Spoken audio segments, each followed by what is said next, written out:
like to ask board members to report to the front, please.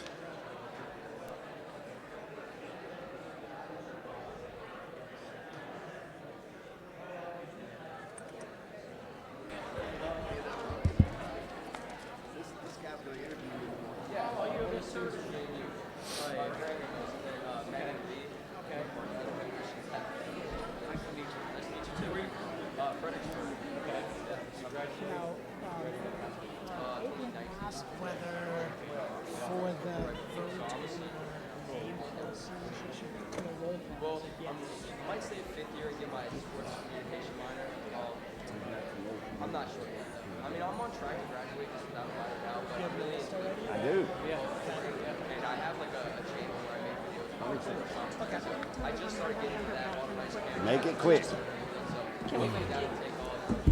6:59. Do you think I should? That's up to you. Only you know how badly it happens.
Okay. Mr. Cross, you in? Good. I'd like to call this meeting of the Rockingham County School Board to order. Thank you all for being here this evening. We need to begin our meeting by approval of the agenda, and I will entertain a motion in that regard if it be your desire. I move that we approve the agenda. Thank you, Dr. McQuilkin. Is there a second? Second. Thank you, Ms. Lohr. Any questions or comments? Hearing none, all those in favor of approval of the agenda, please say aye. Aye. Aye. Any opposed? That is 4-0. Mr. Falk is on his way back from California this evening, so we are one board member short. At this time, I would like to ask that all who are able, please stand and join me in the Pledge of Allegiance.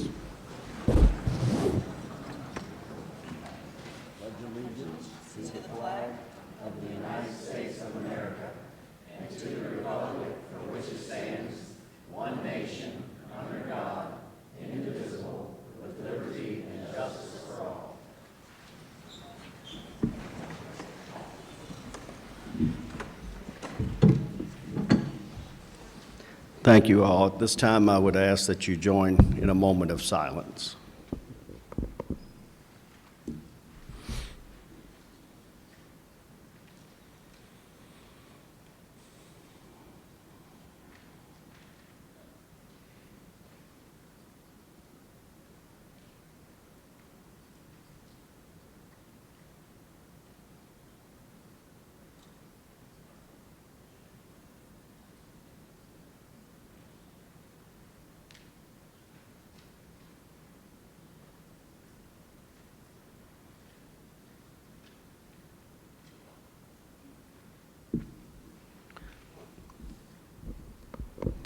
Thank you all.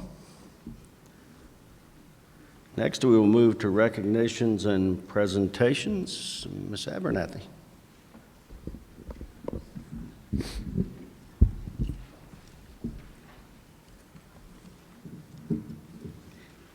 Good evening. Thank you, Chairman Breeden. I'd like to welcome all the school board members and our superintendent, Dr. Scheichel, to Broadway High School tonight, along with our central office personnel and our guests in the audience. We're a month into the start of the school year, and I'm happy to report that all is going well. Our staff has done a great job in welcoming our students to their classrooms, and our students are engaged in the learning process. I do want to take this opportunity to thank Dr. Scheichel and the school board members for providing the resources and the opportunities for our students to receive a top-notch education. With your support, our staff has created an environment for students to have positive attitudes and perceptions about learning. And we're excited to incorporate Arthur Costa and Ben Acalick's Habits of Mind, the 16 essential characteristics for success, into student individualized goal setting. Our professional development committee met last week to begin the planning for this process. We're hoping to introduce this with our students here soon. So moving on with the program tonight, I'll begin with our character counts and Volunteer of the Year recognitions. So at this time, if Savannah Fox and her parents could come down front, please.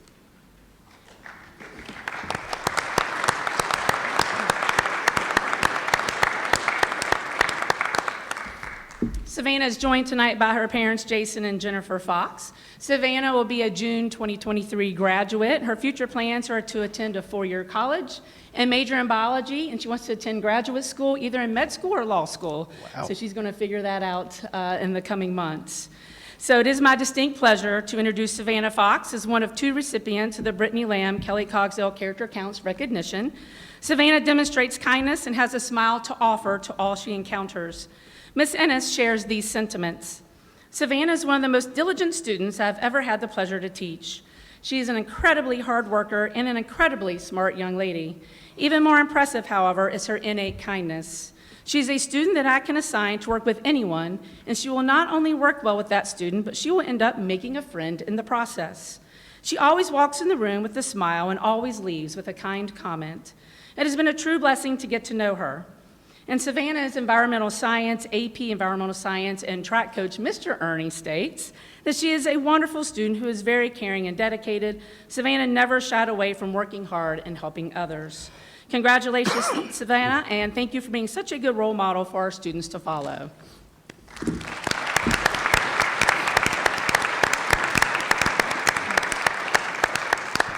Hey, Savannah.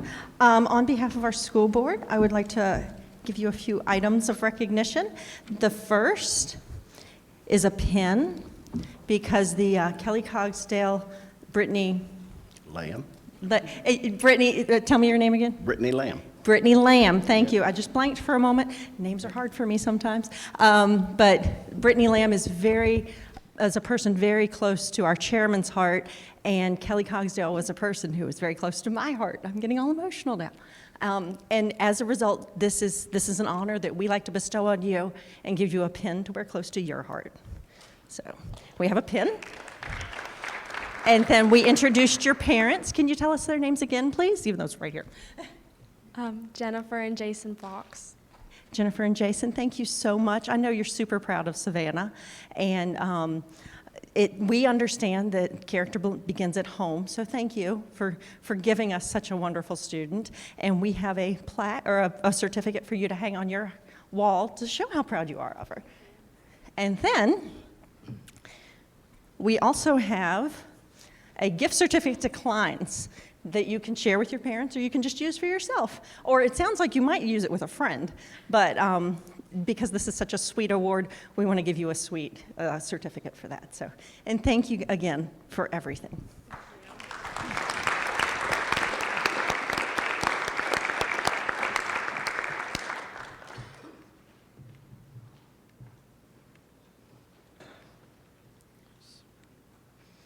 Okay, if I can call Isaac Wooters and his parents, if they can come down front, please.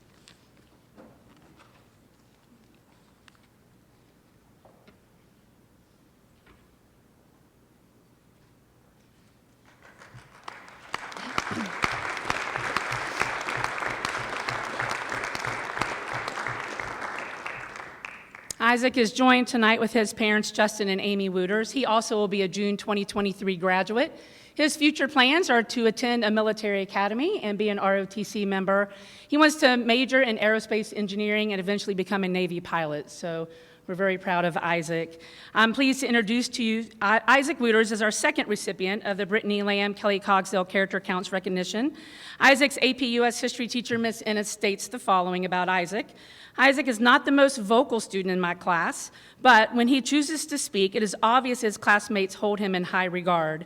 He has a calm and flexible personality that allows him to interact well with everyone he comes into contact with.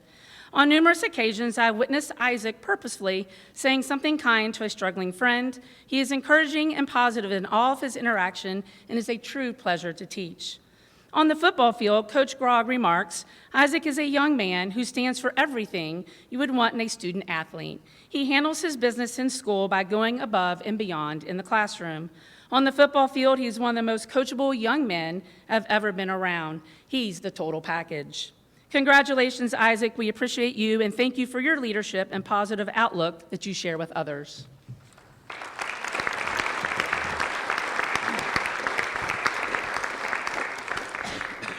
Thank you so much for being such a good role model to our students, Isaac. And thank you. I'll let you say their names so you get some public speaking in. Amy and Justin Wooters. Amy and Justin Wooters, thank you guys for being such great parents and showing Isaac character. And I believe we all know, but I want to share with the group, how hard and how big an achievement this is in Broadway High School. My kids go to Broadway, have gone to Broadway. There's a lot of really great kids here. So for you and Savannah to be the top, the highest character, that really says a lot. So thank you for being great role models, and thank you for being great leaders in our school. Oh, and you also get the pin for, do you want me to do it? The pin for your heart. Thank you. And the certificate for your wall.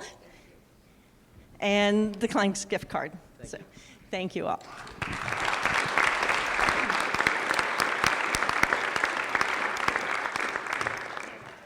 And if Sharon Armentrout could come forward, please.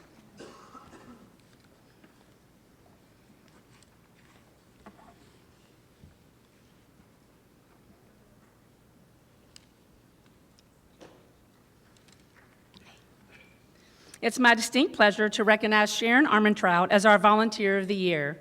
Sharon has been a Booster Club member for 9 years and has served as the chairperson for the past 7 years. Not only does she bring energy and enthusiasm to help our teams, but she also brings professionalism, a servant's heart, and creative ideas to the club. Even though Sharon's own children graduated from Broadway a few years ago, she continues to work tirelessly in support of our coaches in all VHSL athletics and activities. Ms. Armentrout shares these sentiments. Supporting our community through the BHS Athletic Boosters has been both challenging and rewarding at the same time. Our group has been able to provide uniforms to our teams through concessions, donations, and fundraising activities. We have also provided multiple wish list items over the years that complement their fundraising initiatives. It warms my heart to see the impact of our booster team working together to support our athletes. Thank you for your leadership, Sharon, and continued support of our students, and I believe that this might be your last year with us, according to Mr. Ritter, so we appreciate the time. It's time, I guess, for you to graduate. Your students have graduated quite a few years ago. We appreciate the time that you've been here with us. Thank you so much.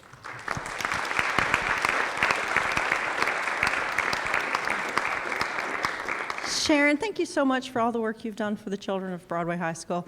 We both know what amazing students these are and what just a phenomenal place this is. So thank you for all your work.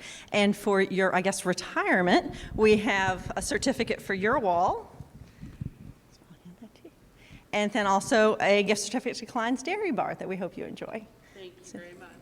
Do you? Oh, you can. Do you want to introduce your people? Did you bring people tonight? I brought my husband. My husband's here, Carrie Armentrout. Now I have to share my Klein's Dairy Bar gift certificate with him, so he knows that I have one. But thank you very much. Thank you. And yes, you do have to share with him because he shared you with us all these years. And speaking from someone who has a spouse at home, a widow, a community service widow, yeah, he deserves it too. So thank you, Carrie, for your support as well. Let's give all of our recipients another round of applause.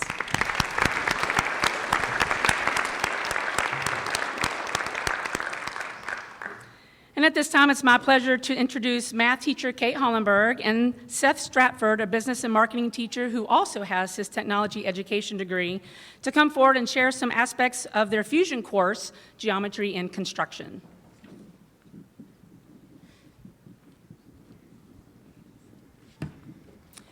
Good evening. I'm Kate Hollenberg. I'm the geometry side of our fusion class. And I'm Seth Stratford. I'm the construction teacher, and we want to thank you for the opportunity to share a little bit about geometry and construction. All right, so what is geometry and construction? We like to talk about it as the answer to the question, when will I ever use this in the real world? So geometry is taught in the context of where can I use this, particularly in the lens of construction and all the trades that go along with it. We did receive training and a curriculum through Contextual Learning LLC based out of Colorado. This is our third year teaching this class. And the first year we only had 10 students. The second year we had 19. Currently we have 16. We had a few that dropped out because of MTC classes, but it's a program that we are growing, and we look forward to growing even more. So most of the rest of this is just showing you what we do, because that's the best way to explain it. So we'll try not to talk as much and just look up here. But these are some math-specific activities that we've done. We're over here measuring the light pole out in front of the school using shadows and similar triangles. And then the right three pictures are, we actually went out and measured the slope of the handicap ramps.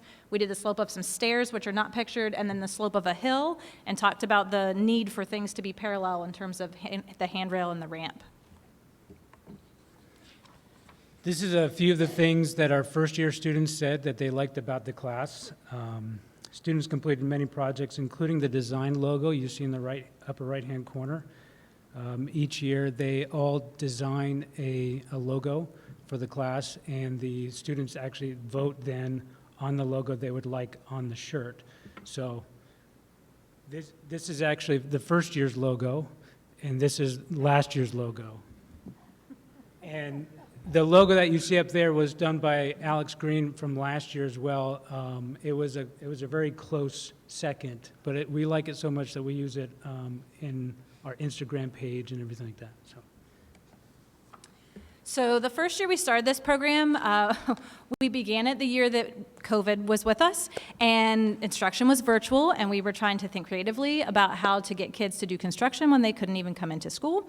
So we also wanted an opportunity to do a service type project, and so we had students who were able come in and help us build desks that we donated to students for them to use at home for their virtual learning needs. We also sold a few to raise some money for those supplies, and actually a couple of them are right over here today with some equipment on them, so we're happy to see the leftovers being used here, so you can kind of get a sense of what those look like. We liked the idea of giving back to our community, and we also tied in the really key piece of writing thank you letters, and it was amazing how many students had never written a thank you letter and didn't know how to address an envelope, so we addressed that as well. The first day of class this year, students got their hands dirty by assembling 2 nesting boxes and chicken runs, and this was part of the Good Food School Market program here at the school, and they will be used by Ag and FFA to raise chickens for eggs and for meat as part of that program. One of the other projects we did last year was to create some cornhole boards. This was also a collaboration project where the art department, the geometry and construction kids built them and designed them, the art students painted them, and the family and consumer science department made the bags. Some other projects that we did last year included a giant Jenga set for the health department, and this involved the students having to figure out exactly how many 2x4s they needed to purchase to be able to cut out all the pieces in order to start off with a Jenga set 36 inches high. It also gave them an opportunity to get practice using their circular saw skills and learning how to do that. We also created some rehearsal boxes for the drama department that they use now. Every year, as part of the curriculum in the program, students get to build a set of stairs because, believe it or not, there is a lot of right triangles that happen in stairs. So there are some great math applications in there as well. This is pictures from both of the years. The first year we built 2 sets, and the second year we built 3 sets. We haven't gotten to that project yet this year, but we designed them for a purpose, which is why they all look a little bit different. So we ask who needs a set of stairs, and then we design it specifically for that, and the students have to figure out all the math that goes along with it, width and height, and all the riser height and all that kind of stuff. So over the first 2 years, we had a shelf project. The choir department were storing all their music in file cabinets, and they wanted a different system. So the first year, we figured out exactly how many bookshelves would need to be built in order to house all the music that they had, and then designed some shelves. And the first year, we built 4 sets of shelves that were on the back wall, and then the second year we built actually 5 sets on the back wall, and then the second year we built the 4 in front and installed it so that they are actually on wheels and can move back and forth. They can access all the music.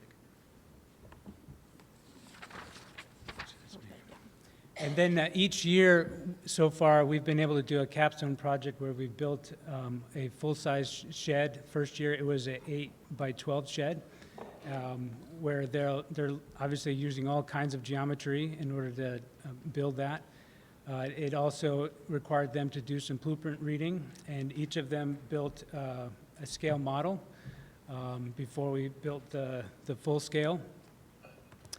And so this is the first year shed. We put it together right outside behind the auditorium, and then it was transported to the owner's site. And the owner, I know, is very happy with it. And then this past year, we built another one for the Tech Ed program where they stored their electric car. And that was just a smaller shed, slightly smaller, but the same principle, and actually included a skylight as well. One of my favorite pieces of the second year of our program last year is we actually built a partnership with a surveying company in Stanton, and they came in, they worked with us, and did a project with the students, actually surveying where the addition is going to go on at the back of Broadway High School. So the students got to actually look at a blueprint plan of what is going to be added on, and we passed it to the surveying company. They printed, as you can see, giant size layouts like they would work with, and the students got to measure and calculate using some skills, and then we went outside and got to use the surveying equipment and mark off the corners just like they would do if they were going to actually survey out a building. And so I think that was a really cool opportunity for the kids to try out some things and see some different opportunities within the construction trade. So that's really where we want to go to, is build partnerships with the community. And we do have a website that is linked in the presentation that you can go to. We invite everybody here to follow us on Instagram and Facebook. That's how you get to the Instagram page, Broadway_GIC, and then BHS Geometry and Construction on Facebook. So we're always obviously looking for donations and for those community partnerships, and there's more information on the website on how to do that. Does anybody have any questions? Questions, board members? I think it sounds wonderful. Thank you all. Yep. Appreciate it.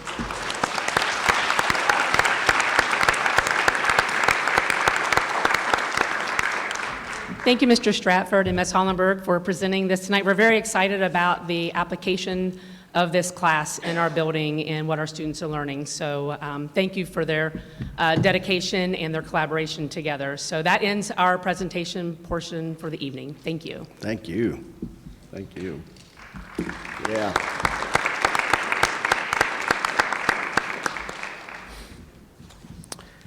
Okay, congratulations to all those who were recognized and to all the presenters this evening. We really appreciate it. It's good to be able to get back out and see and hear some of those things firsthand. Next, we're going to move into comments from the public. As always, we will have a timer. There will be 3 minutes. I will gavel when there's 30 seconds left so that you don't have to be so focused on the timer. I would ask, because we do have several folks that want to speak, that you hold your applause for any speaker until they've stopped, so that it does not use up any of their 3-minute time where we can't hear what's going on. So please cooperate with us on that so that we can give everybody the opportunity to complete the remarks that they want to make. And I'm going to apologize up front. If I mispronounce your name, I'm sorry, and feel free to correct me. And what I will try to do is I will try to call on a speaker and say who's next, so that that person can sort of be readying themselves to come up as the next speaker. With that having been said, the first person that we'll call upon is Sandy Emsweiler, followed by Zach Nicholson.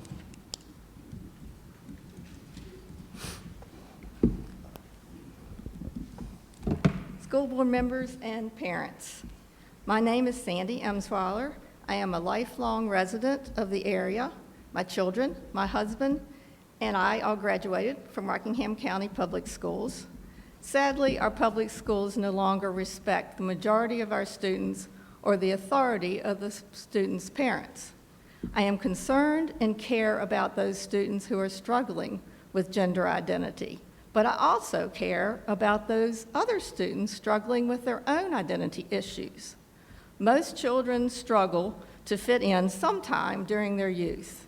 Why do only those that deal with gender identity have more rights than those who struggle for other reasons? Respect, kindness does not mean that a small handful of students have the right to be in charge of our schools. Students can be respected and loved without having the use of the bathroom of their choice or the name they choose for themselves.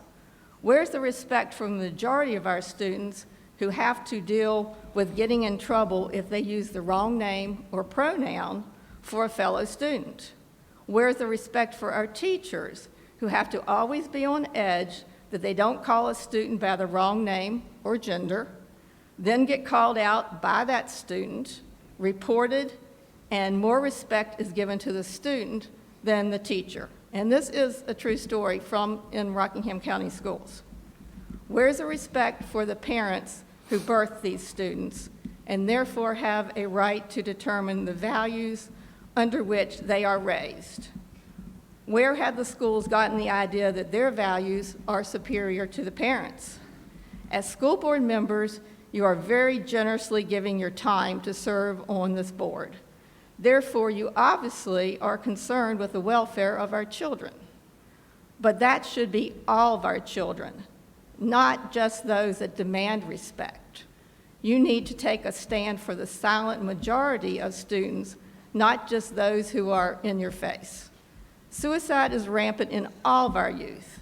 Disputes with parents go back to the beginning of time. How many of you agreed with your parents when you all were teenagers? This does not make the home unsafe or unsupportive. The best way to help all students is through cooperation between the school and the parents. That means communication, communication, communication with parents, not shutting the parents out. Teaching our children to respect their parents, not push them away. The children belong to their parents, not the government.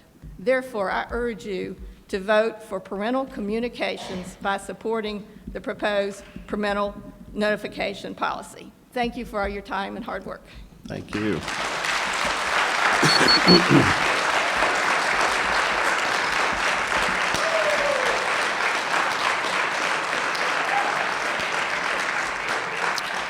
Zach Nicholson, followed by Ashley Saunders.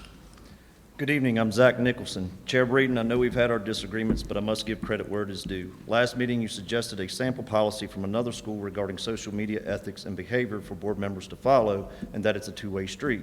I know this is about as close to apologies as I will get. However, without seeing the actual document, I would support efforts on the media policy you submitted if it mends relationships between board and parents. As you mentioned, civility is a two-way street. I agree with that. However, that does not mean that advocating for my children simply stops to keep peace or that one stands idly by and becomes a doormat. I do not want every meeting to have a toxic nature or sentiment. However, I refer this board to the 1964 Supreme Court case of Sullivan versus the New York Times. In their decision, the judges wrote, "This nation is founded on the national commitment to the principle that the debate on public comment shall be uninhibited, robust, and wide open, and that it may very well include vehement, caustic, and public attacks on officials of government." Again, I do not wish this to be the tone for every meeting. I'm simply pointing out that there are times this will happen, and when it does, it is protected by constitutional case law. Now, regarding the name change policy, there are many arguments for and against this, so I'll start with the biggest arguments against it. One argument is that parents who wish to be notified of the name change could be abusive. I have a big issue with that statement. If that statement is true, then it must also be true that parents could be abusive over other things a school notifies a parent for. For instance, fighting, bullying, bad grades, skipping class, and substance abuse. And when these issues arise, a school points parents to resources and counseling, but for a kid potentially expressing gender dysphoria, we isolate and it's left to his teacher's discretion. If the suicidal rate of the trans community is roughly 40%, why wouldn't parents be notified concerning mental health? It's as if all other parental decisions and guidance of acting within the realm of parenthood and parental notification are okay, but once a child expresses a change in gender, we must pump the brakes and reevaluate a parent's judgment here? That's nonsense. Just because a parent isn't immediately affirming a child's self-diagnosis does not mean child abuse. The idea that some in the medical community just simply affirms a diagnosis before any investigation is done is ridiculous. That'd be like a patient saying they had cancer and want chemo, so they get it without any tests or safeguards, medical safeguards. Under current policy, if a student approaches RCPS staff with the thoughts of self-harm or suicide, are parents notified? Isn't the risk of a very small percentage of potentially abusive parents being informed better than that student actually committing suicide or harming themselves? I think the question then becomes, which percentage is greater, 40% suicidal rate in trans, or the percentage of parents who are notified that would be abusive? Regardless, there are conversations where parents need to have a seat at the table, and we shouldn't have to ask the school if it's okay to sit here. It should not be the role of schools to play judge and jury when it comes to parents acting well within their legal rights, but also well within the realm of parenthood and what that involves. I'm not transphobic just because I think straight. Please vote yes on the name change policy. Thank you. Thank you.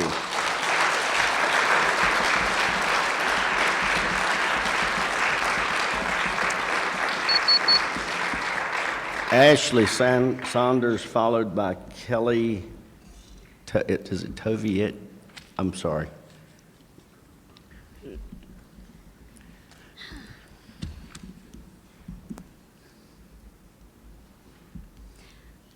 My name is Ashley Saunders. I'm a mother of 2 children in Rockingham County Public Schools. My son, who has graduated, is trans and attended RCPS K through 12. Governor Youngkin and Cross have asked schools to out trans students to their parents in the name of parental rights. But what happens when a parent is affirming, and says, yes, please call my child by this name, use these pronouns as requested? I will tell you. Parents who affirm their trans students are hit with dead end after dead end, day after day. You cannot change their name in Power School. You are at the discretion of the administration as to what rights your child has within the school system. It does not keep teachers from dead naming your children, from the wrong names being used in the yearbook, and as we learned last year at Broadway High School's graduation, the wrong name being called at graduation. These parents are being denied the right to fully affirm their children. And this is why the trans protections were so important in 2020. I am forever grateful for the staff and teachers who affirmed and fully embraced my son, and they are the reason he graduated high school and is now thriving in college. As a parent, according to Governor Youngkin and Mr. Cross, I have the right to say my child can go by anything I choose, and yet, when you get down to it, there's nothing in place to actually protect my rights in the school system for my son or any other trans students to live fully as themselves. The parents' rights that are being protected are those who would insist their child be cis, straight, and Christian at all costs. The parents who would punish their children into being straight, who would force their children to pray their queer away, some who wouldn't hesitate to physically harm their children or kick them out.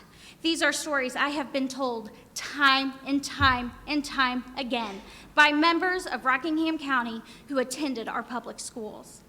And I stand here today to argue that Mr. Cross's anti-LGBTQ beliefs disqualify him from bringing forth any policy regarding those students. Matt, from the pulpit of his church, has declared homosexuality a sin. He calls his congregation not to affirm anyone who is gay and calls them to boldness. His anti-LGBTQ bias and his unconstitutional insistence on bringing his religious beliefs into this school board disqualifies him from writing policy that affects trans and queer students that he does not agree should exist.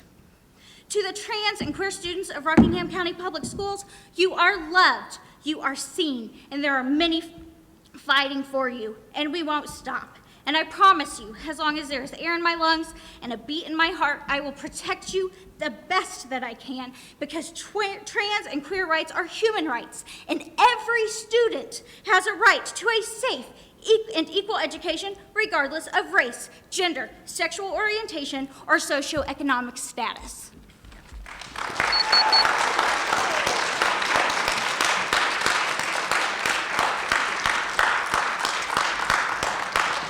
Kelly, if you would state your last name for us so that we've got a record, and then next will be Michael Stempel.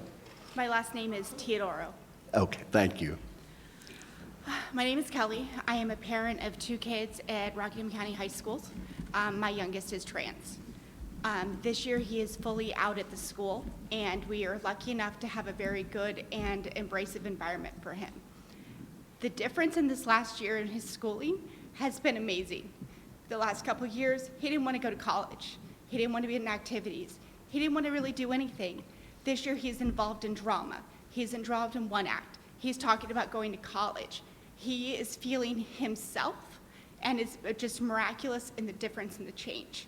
He said to me the other day, if Governor Youngkin's policies pass and he has to go back to being dead named at school, or his teachers feel that they can go back to dead naming him, he would rather drop out than continue in high school. These anti-trans policies are detrimental to our children. They're detrimental to our society and our school system. He is a thriving student in this school. He is just a miraculous person. But what I'm afraid of is that they're going to take steps backwards. Sorry. I'm not very good at public speaking. But I just feel like in these policies and the things that he's hearing from the school board and from teachers and from Governor Youngkin are telling him he is bad, that his way of life is not good, and that he is just not worthy of the love and respect that he should be getting, especially at school. I also feel he has several friends that are not able to come out at home. They're out at school, they're out with their friends, they're out with their teachers, but they are not allowed to be out at home for their safety. And this policy that's going to allow teachers to call parents and out them is a safety hazard for them. Thanks. Thank you.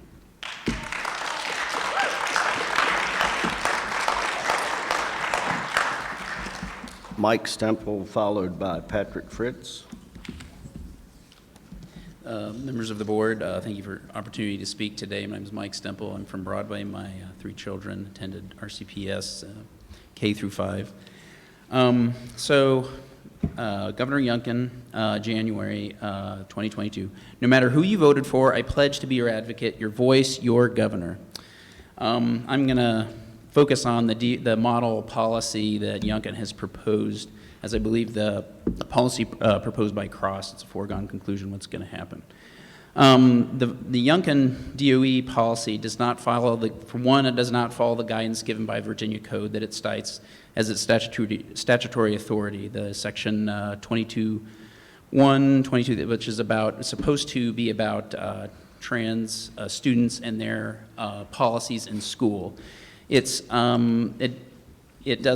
focuses a lot on parental rights, which if you look at the case law that is established, like there's 4 of the cases cited as part of the parental rights thing have to do with visitation and visitation, like the students, like if you're a parent, fighting for visitation and things. And then one of the policies was like a Amish family, so they could stop having school, just have K through 8 schooling. And the other case law that was cited had to do with mandatory public school instead of allowing people. It was a 1926 ruling that said that you could, that all in Oregon that all people had to attend public school, and that was ruled down. So that's the case law. So it's not relevant. None of those, apply to specifically how you inform parents about, medical information or personal information. None of that addresses that. And more importantly, the Virginia DOE policy proposed by Youngkin is harmful to trans students, as has been pointed out by my friends here. So I want to ask the question, why would a school board member, why would a governor target children and use them as political pawns? Why would that happen? I mean, what is underneath this? We know it's to consolidate political power. We know it's about, motivating the base, because the policy was obviously not well written, not well thought out. But I think underlying all of this is fear. And underneath, if you think about the belief system of some of our folks, I come from a Christian tradition, and I remember a verse from 1 John chapter 4, verse 18, perfect love casts out fear. I think of my daughter when she went to her first Pride Parade, but standing with her partner with a smile on her face, able to be fully who she was. Perfect love casts out fear. Even when my voice shakes right now, I'm kind of a little bit nervous. Perfect love, and I looked at my community right here, my loving community, perfect love casts out fear. And that's what I want you all to remember. Perfect love casts out fear.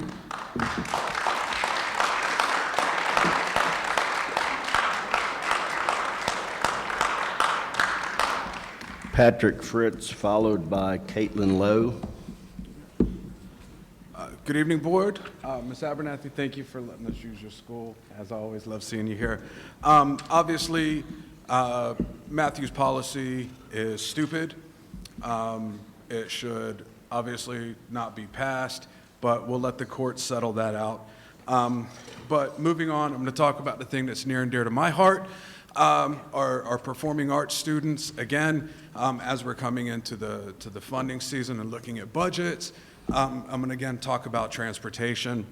I've looked it up. We went after your suggestion, measured the buses. There's just no way we can make those work. They're simply not wide enough for our types of things.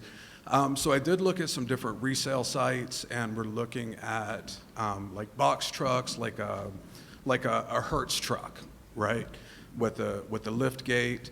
As we're moving on and as we look at those things, they do have government prices, but the public prices are anywhere between $38,000 and $45,000, depending on miles. With 4 county high schools that are, again, depending on parents driving their own vehicles and hauling these trailers. I mean, just last weekend alone, we had to drive up to Herndon. We had 2 parents driving their own vehicles with, gas at $3 and, $3.40 a gallon, towing a 50,000 pound trailer full of band equipment. That's a lot to ask. That's a lot to ask our parents to do. So as we move forward in kind of the budget season there, taking a look and possibly finding a way to maybe over the next 4 or 5 years, work one per year into the schools there.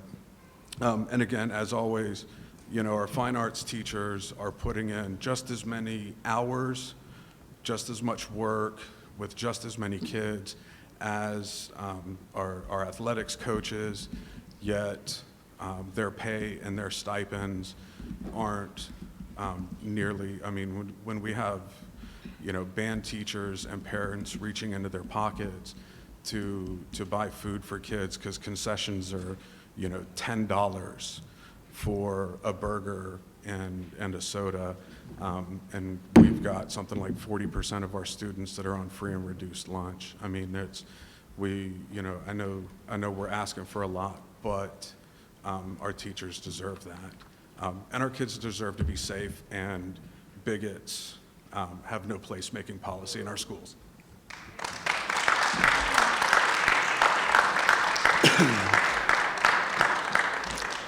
Caitlin Lowe, followed by Sabrina Abdullah.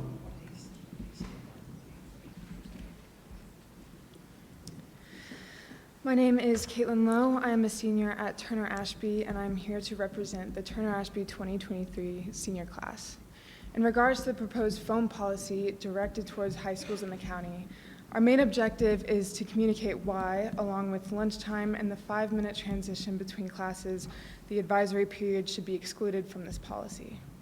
I, as well as a group of my classmates, created a survey which was sent to the senior class in hopes to gain a better understanding of the common concerns among the student population. 98% of the respondents answered that they do not support the policy.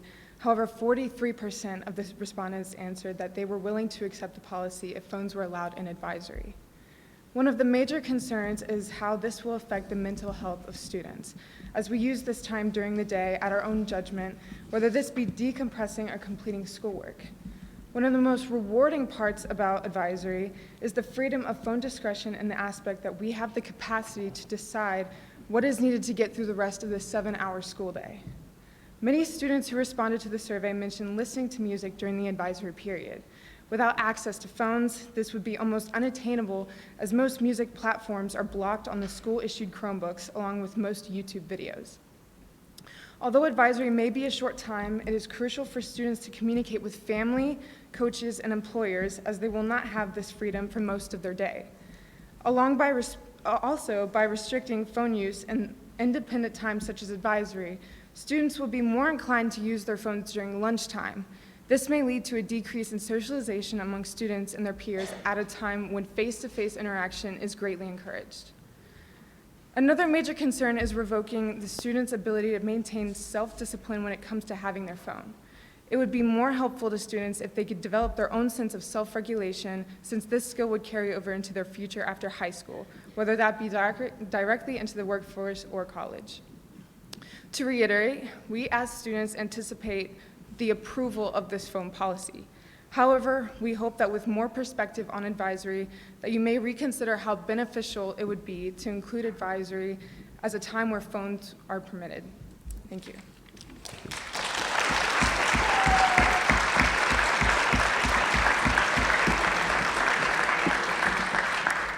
Sabrina Abdullah, followed by Mark Flanders. Good evening, everyone. My name is Sabrina Abdullah. I'm also a senior at Turner Ashby, and I'm here to speak on matters that will be impacted with the proposed cell phone policy. So my main concern with this is the language barrier between English language learners and teachers, and it's great due to the lack of interpreters at school. Many students that have recently arrived to our school district not speaking English don't have the proper outlets to communicate with, which results in them being left behind in a sense. A large portion of them rely on cell phones as a quick way to communicate through the use of translator apps, and without them would be at a great disadvantage. The same situation could be applied to parents that don't speak English. Calling the front desk office isn't always an option when a parent can't speak the language, which is why students should be able to keep in contact with them. If an emergency were to transpire, how would non-English speaking parents be able to contact their student? Stepping back even further, how would guardians and students in general be able to keep in contact in the event of an emergency in any circumstance, when either party isn't comfortable with relaying that message to the front desk?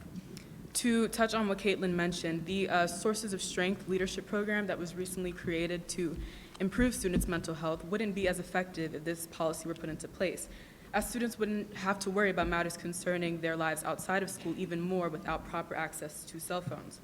Therapists couldn't be texted and contacted when needed, which takes a heavy toll on students' mental health. We as students understand the severity of this situation, which is why we have come to this meeting today. We understand that something needs to be done, but it could potentially come off as a bit hypocritical to attempt to prepare students for adulthood and teach us responsibility while simultaneously revoking our ability to use cell phones as a whole. The best way to become responsible is to make decisions for ourselves that will positively impact our daily lives. This policy may work perfectly for students in middle school, but as high school students, we'd like to be given more leniency. All we ask is that a compromise is made, that being, we're able to use our cell phones during advisory periods, which shouldn't be classified as instructional time. Thank you.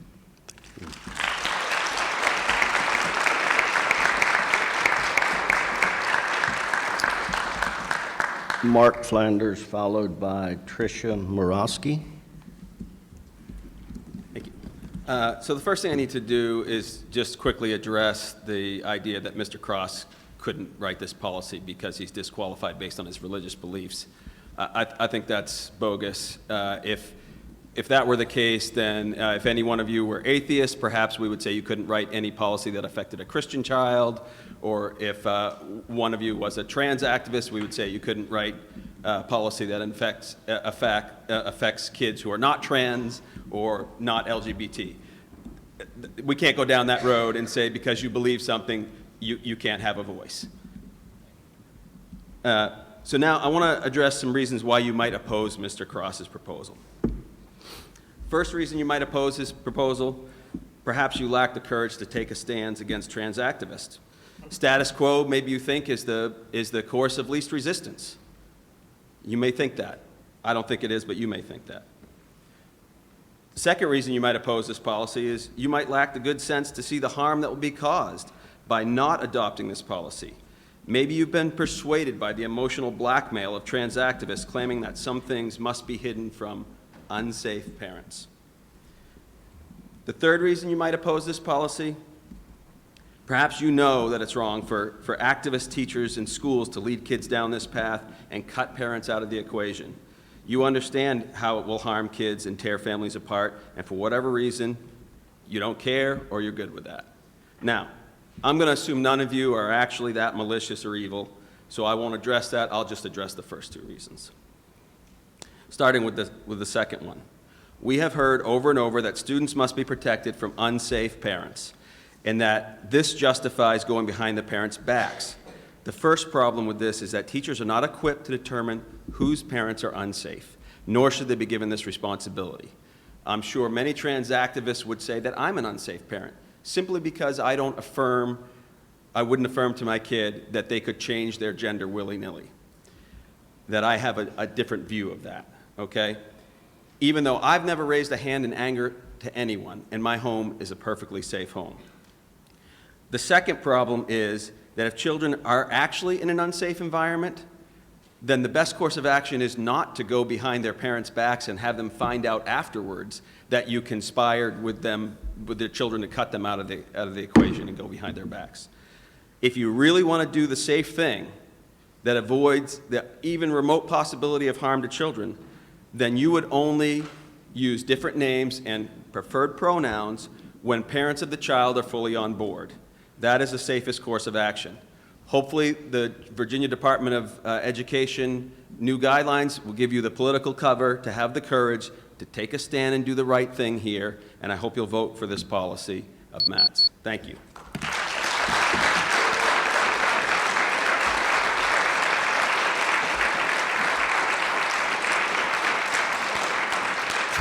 Tricia Morowski, followed by Sandra Parks. Yeah, thank you. Before I start, I'd like to just say there should be some guidelines about speakers attacking any of you school board members. I just think it's disrespectful and unnecessary, and I think the majority of us probably feel that way. Calling people stupid or crazy or whatever is just unnecessary. Okay, so parents are a child's primary and most important educator. Children belong to parents. In partnership with parents, our counselors, teachers, administrators also play in the role in educating our children in Virginia. Though they do not carry the primary responsibility, they should not take over any responsibility from the parents. Schools should be in the business of partnering with parents and not hiding information from them.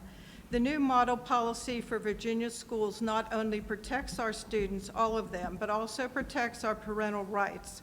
Governor Youngkin's team did a great job using the Supreme Court ruling, the U.S. Constitution, the Virginia Constitution, and the Virginia Code in support of parental rights in the new 2022 model policy for Virginia public schools. He wants to make sure that all students have the opportunity to receive high-quality education. He is concerned that all students have the right to attend school in an environment free from discrimination, harassment, or bullying.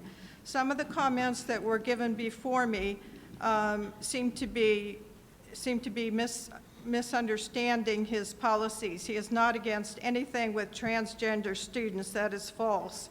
There is a misunderstanding. He is for all students. His policy fully acknowledges the rights of parents to exercise their rights granted to them by the Fourth Amendment of the U.S. Constitution to direct the care, the upbringing, and education of their children.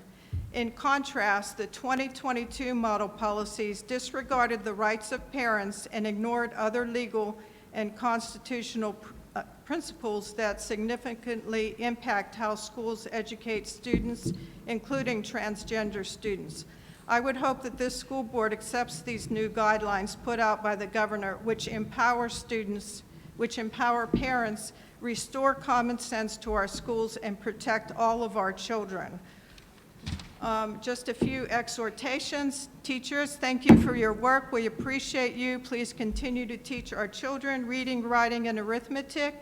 And thank you for not indoctrinating them with ideas that go against our parental belief systems. Parents, thank you for all you're doing in raising your children in this difficult time. Please keep involved in your children's lives as much as you can and teach them moral principles. Students, respect and honor your parents. They love you and do not want to see you harmed in any way. Adolescence is a tough time. It'd probably be wise not to make any wise decisions during this time. It's an up and down time. One day you're happy, one day you're sad, one day you... Time, ma'am, I'm sorry. Thank you. Thank you.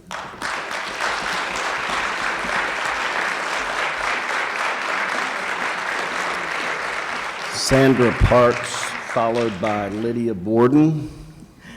Good evening. My name is Sandra Parks, and I'm a retired school librarian with 34 years of experience in working with children, primarily at the middle school and the high school level. I believe that we need to center this discussion around children and around the needs and the rights of children. Children are not property. They can't be batted around just like a basketball. Now, years of research in child development indicates that a primary need of children is to develop autonomy. After all, we are expecting these children to eventually make decisions about career and college and what they will do with their life. They need to figure out also who they are. Now, as young children, we build autonomy with safe choices, carrots or celery. But as children get older, they need more involvement in their own decisions. And central issues of identity become increasingly important. And it's important to listen to the child. Schools have always sought to involve parents.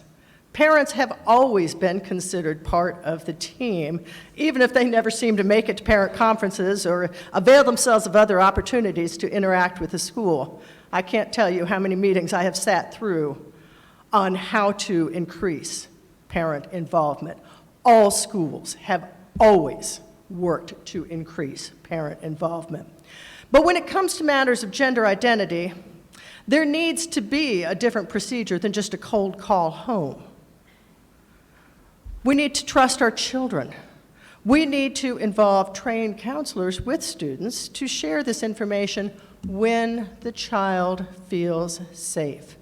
And that's the ultimate respect that you can give a child, is to trust their judgment about what is safe. They know.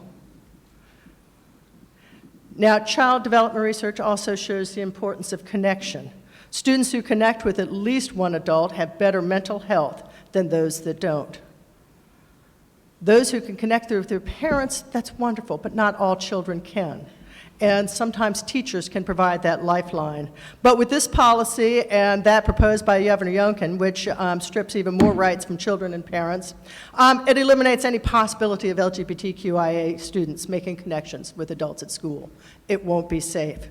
Children model the behavior that they see. We need to treat all students with kindness and dignity and to listen to their voice. Creating policies that discriminate against one group does not do that, and I ask you to reject this policy. Thank you.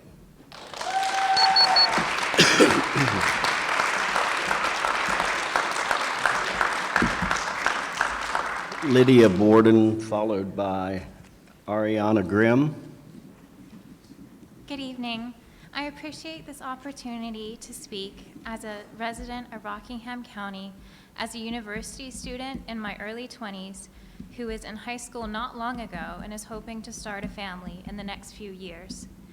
As I look around this room, I am encouraged that despite our differences, most of us are here on common purpose. We care about these students. Before adulthood, it is vital that children and teenagers have love, care, and support. Parents will be in their children's lives for years and have raised children since they were helpless infants. Teachers, and bless you for all you do, are not able to fit this role. Parents need to be informed, especially during teenage years when there is typically little communication between teenagers and parents. Being informed about their students will aid parents in better knowing how to love, nurture, and support their children at home.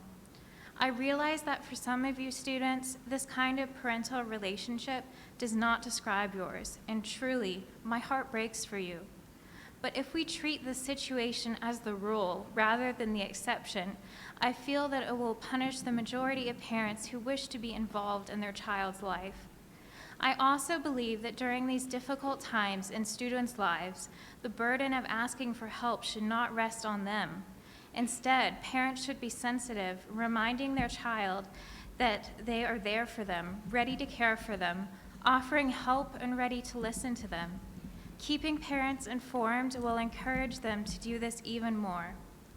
In conclusion, we all go through some really tough times, especially in our teens. If you are blessed to have parents who have loved you and raised you all your life, don't shut them out now. Let them care for you. Let them get to know the adult you are becoming. Give them the chance to be there for you. Thank you. Thank you.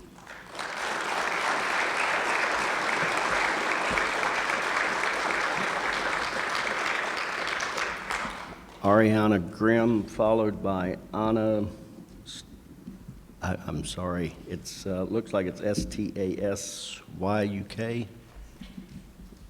Is that close? Okay.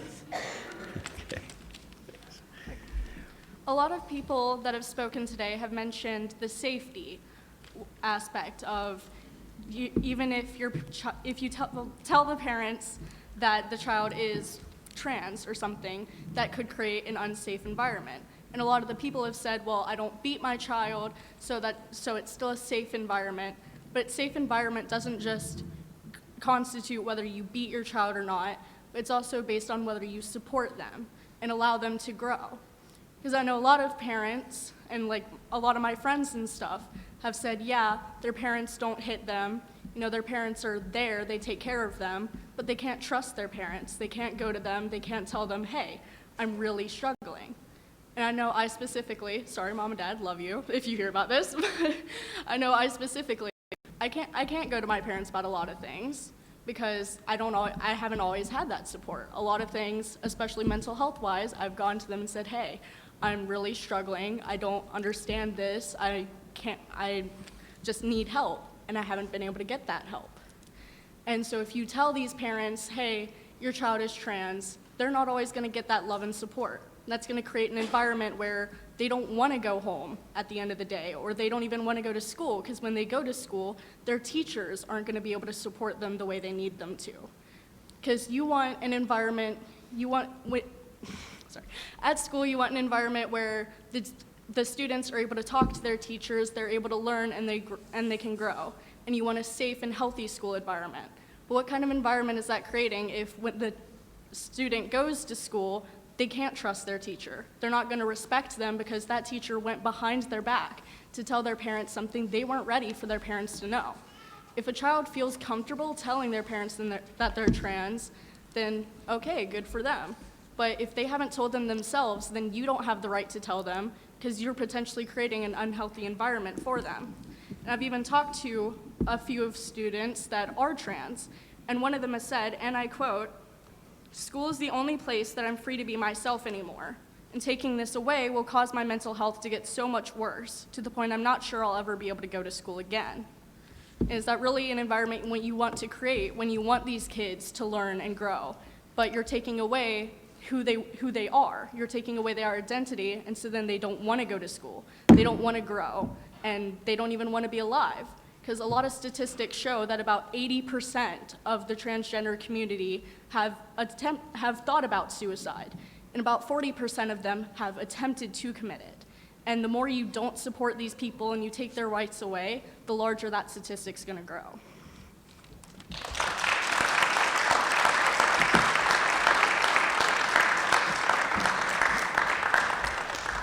And I'm sorry about your last name. And next will be Lindley Thorne. That's A-okay. It's Anastasiuk. I'm underclassman, sophomore this year. Hello, my name is Anastasiuk. Members of the board, thank you for letting me speak this evening.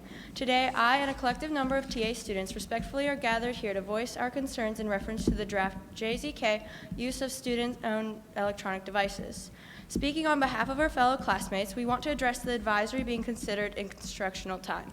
I and many others speaking today hope to help redirect decisions toward letting students be able to use electronic devices such as iPhones, iPads, iPods, cell phones, and wireless devices during advisory.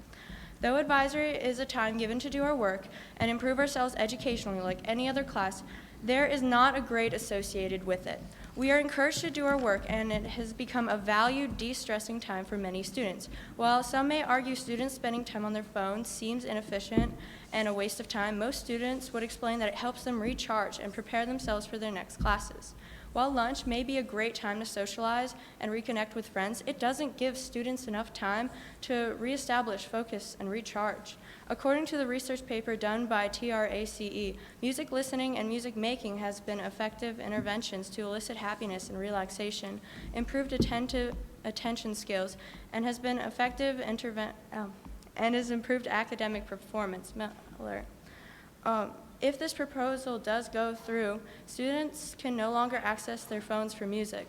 So please consider giving us music apps such as Spotify and Pandora. Lastly, we would appreciate understanding the distinction between advisory and study hall. While study hall is a time chosen by students to catch up on their work, advisory is required for everyone. We are struggling to understand why we can have our phone in one but not the other. In conclusion, while some students may take advantage of advisory in a negative way, most students will use their time wisely and show my goodness, and should be able to choose for themselves when they do or don't have work to complete. We strongly encourage the board to rethink the placement of advisory being in instructional time so we can continue listening to music, de-stressing, and making the best out of the time we are given to benefit the most ourselves. I appreciate your time and attentive listening, and I hope our position is heard and considered when you vote. Thank you so much. Thank you.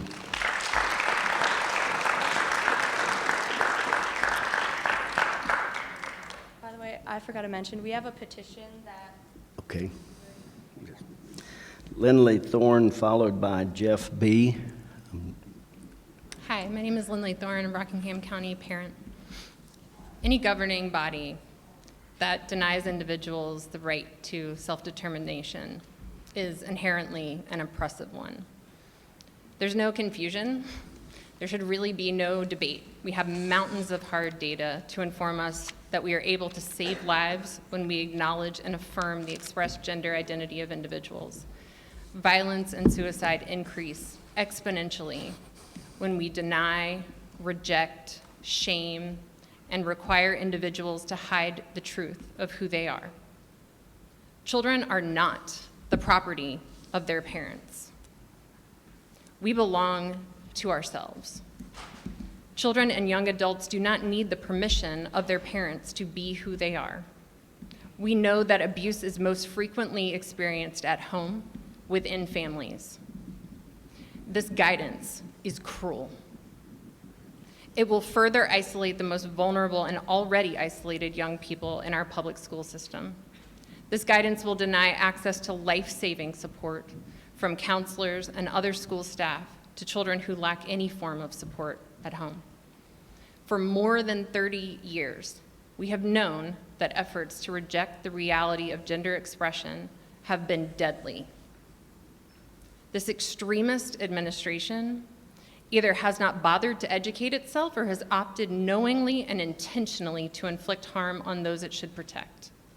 How tragic to allow such a narrow, limited, fear-driven, and small view of what it is to be human to inform our policy and steer us backward. What credibility will be left for an institution tasked with educating young people that chooses instead to wage violence against them? Trans and non-binary youth are not to be merely tolerated or accepted. The courage to discover who you are and then speak it out loud should be celebrated. To any trans or non-binary people hearing my words, I want to say thank you. Thank you for being exactly who you are, for bringing a richer, more honest expression of humanity into view. We know the danger of this guidance. We know it is a threat to your lives. Please know that there are a whole hell of a lot of us who are grateful for your existence and prepared to fight like hell for it.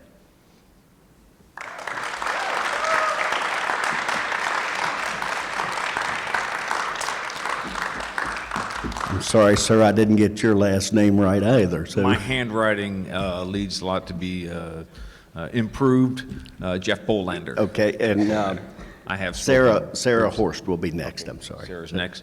Again, I just want to thank the opportunity to express myself and my support for both of the policies that have been discussed tonight. The first policy on the parental notification, the second policy on the cell phone. As a parent of two children, both had the advantage of attending Rockingham County Public Schools, understand both of these policies. I support them, but also as a substitute teacher, I understand the distractions of the electronic devices in there to the teachers and other students who are trying to do their best in there. So I applaud the superintendent for introducing these policies for comment, and I want to thank board member Matt Cross for bringing parental notification policy as well. Thank you. Thank you.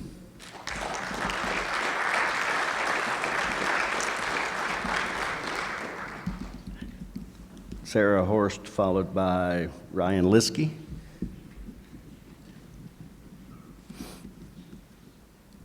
Hi, my name is Sarah Hurst, and I'm going to read aloud from sections of the newly released Model Policy on the Privacy, Dignity, and Respect for All Students and Parents in Virginia's Public Schools, released from the Virginia Department of Education very recently. I believe that many tonight have not had the opportunity to read this document in full, and it does directly pertain to the board's vote tonight on the name change notification policy. So here are direct quotes. The Virginia Department of Education recognizes that each child is a unique individual with distinctive abilities and characteristics that should be valued and respected. All students have the right to attend school in an environment free from discrimination, harassment, and bullying.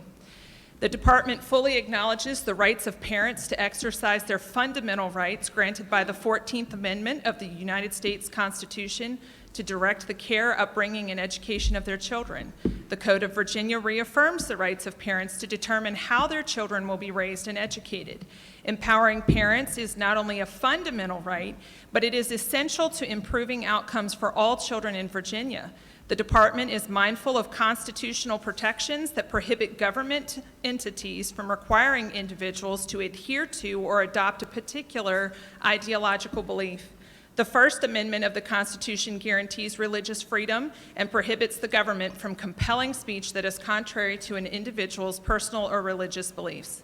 The guiding principles to this document: parents have the right to make decisions with respect to their children. Policies shall be drafted to safeguard parents' rights with respect to their child and to facilitate the exercise of those rights. Policies shall reflect the following commitments. 1, schools shall respect parents' values and beliefs. The United States Constitution, 14th Amendment, provides that parents have a fundamental right to direct the upbringing and education of their children, as the Supreme Court has repeatedly explained. Number 2, schools shall defer to parents to make the best decisions with respect to their children. Number 3, schools shall serve the needs of all students.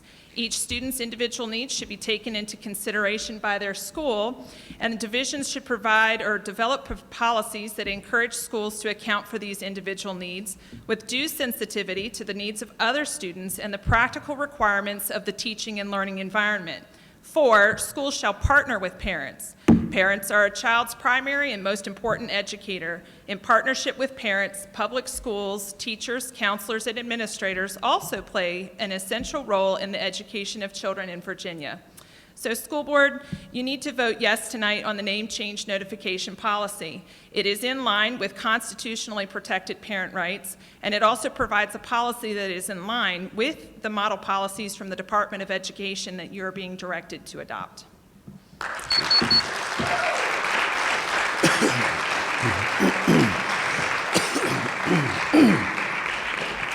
Mr. Liskey, before you start, Sarah, I apologize yet again to you. I overlooked you and then I pronounced your last name wrong. So, Ms. Hurst, I'm sorry. Okay. So it's Ryan Liskey followed by Christine Jones. Mr. Liskey. Thank you.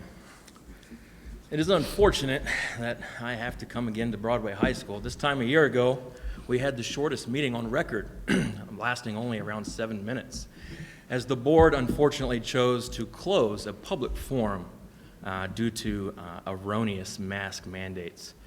And so, once again, we come before the board, a board that we have little to no trust in. There has been no correction or apologies for the catastrophe that was wrought upon our children. Both of my children, thank goodness, have been spared from this. They both attended private education. And for the last 2 years here in our very dangerous valley, where not a single child died from COVID-19, attended school in person without masks. Something that should have been the same for all of the children in Rockingham County.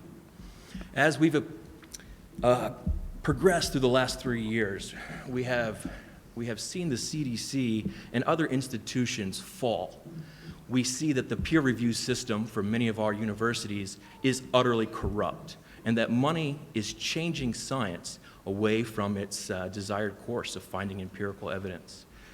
We also see this now again in our community when we talk about trans right issues, or, as we should note, child abuse. We have focused so much over the last 10 years on words and on kindness, and unfortunately, so many have been intimidated because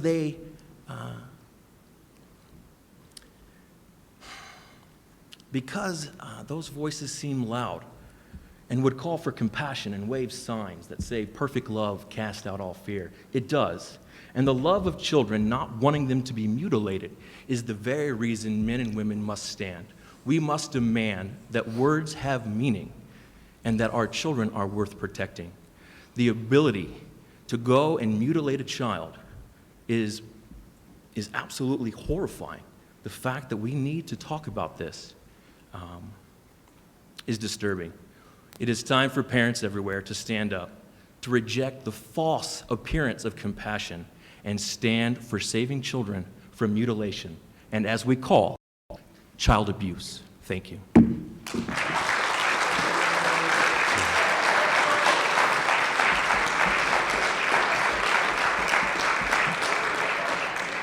Christine Jones, followed by C.J. Jordan.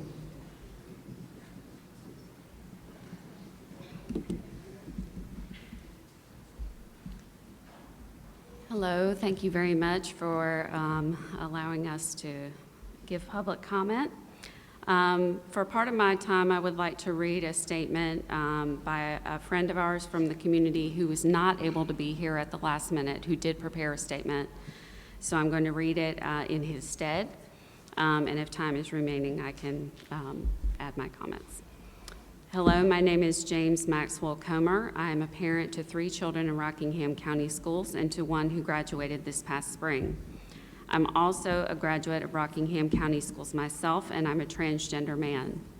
I could go into detail for you all about how having a safe place to be myself at school literally saved my life, or about how much better I did in school once people were using my real name. But I really don't need to disclose my history to make it known that Mr. Cross's outing policy is wrong and harmful. No matter what the governor says, no matter what those who have never ever spoken to a trans person have to say, this is wrong. Yes, this would harm trans students and alienate people, and that's bad enough. Trans people, trans children deserve equity and non-discrimination. It would also make more work for teachers who are already overworked and often underappreciated. And beyond all of that, this is a policy that coddles parents who want the school to step in and do their parenting for them. If a parent wants to know how their child feels, they should talk to them. They should foster a safe environment, a healthy relationship, and a line of communication with their children.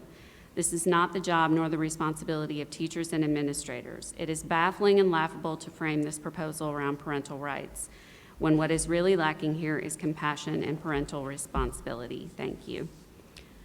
And I would just follow that up with just an observation from myself tonight as an educator that we have had some very wonderful, coherent, intelligent statements from students who have come up here to share their thoughts about a policy and spoke very eloquently about that. And it just strikes me as ironic that we trust them to give us their thoughts and opinions on those matters, but yet when it comes to this one topic of gender identity, we just don't trust them to have an opinion that's theirs. Isn't that interesting? Isn't that interesting? That as an educational body, how hypocritical that is. So I'll just leave you with that tonight.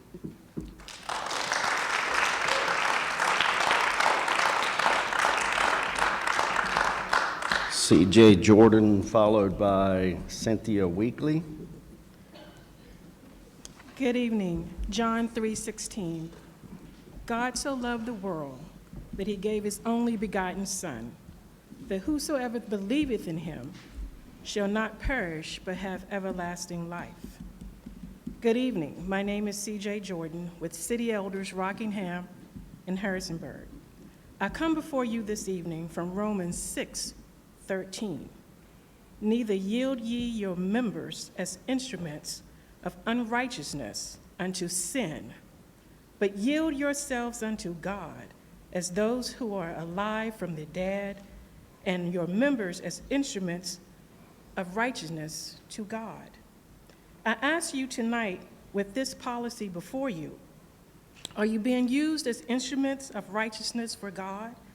Or are you being used as instruments for the world of unrighteousness? Parents and guardians entrust the care of their children for a few hours a day for instructions to learn. They did not give the legal authority for you to make mental and healthcare decisions without their permission or consent. A parent or guardian must sign permission slips for sports, take medicines, go on field trips, and if you are under the age of 18, sign to join the military. Yet, on such important decisions as this, you would choose to disregard the parents and guardians, or will you move to support parental rights? If you wish to defy Governor Youngkin's and members here tonight of their careful, thoughtful, and faith approach to this policy, then parents have the right to homeschool, find Christian schools, and as faith-based groups, we have the right to legally challenge your actions, as well as mount educational campaigns against you and policies for parental rights. We are humans are not perfect. I am not perfect, but we serve a perfect God, and enough is enough. Well, tonight, city elders are saying no, not on our watch. Parents deserve a say. Our children deserve better, and we must be about our Father's business. I close with Philippians 1:6 and Isaiah 40:31. Being confident of the very thing that he which hath begun a good work in you will perform it until the day of Jesus Christ. Those of you who support parental rights, hold firm. But they who wait upon the Lord shall renew their strength, shall mount up with wings as eagles, shall run and not be weary, and not faint. I ask you tonight to be instruments of righteousness. Hold firm. Thank you.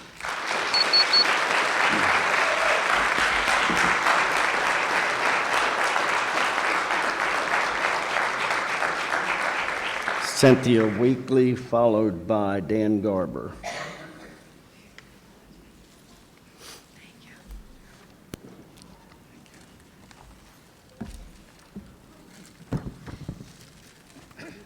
Thank you.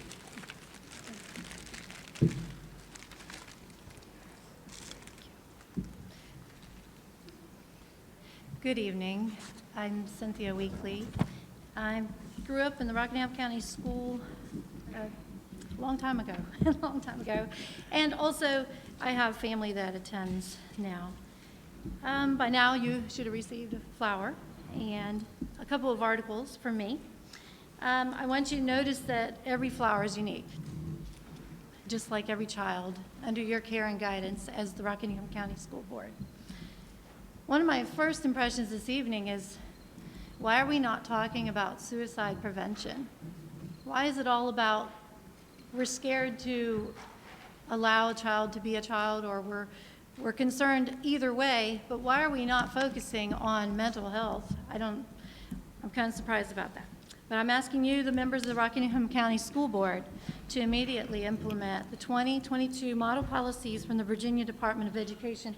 The policies that we've had in the past have caused, even, for example, the choose your own bathroom, even in grade school.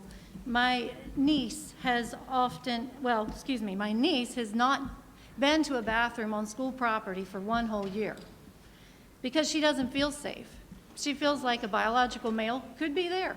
She doesn't want to be in the bathroom with a biological male. So how many other students are holding it because they don't feel safe on school property under your protection, your guidance?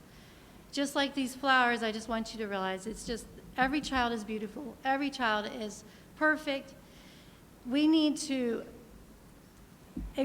incorporate policies that will keep our children safe and learning. The articles that I've given you, the first article is that, well, for example, all these articles are about 4 young women that had, by behest of the counselors, teachers, doctors, had chosen to transition to male.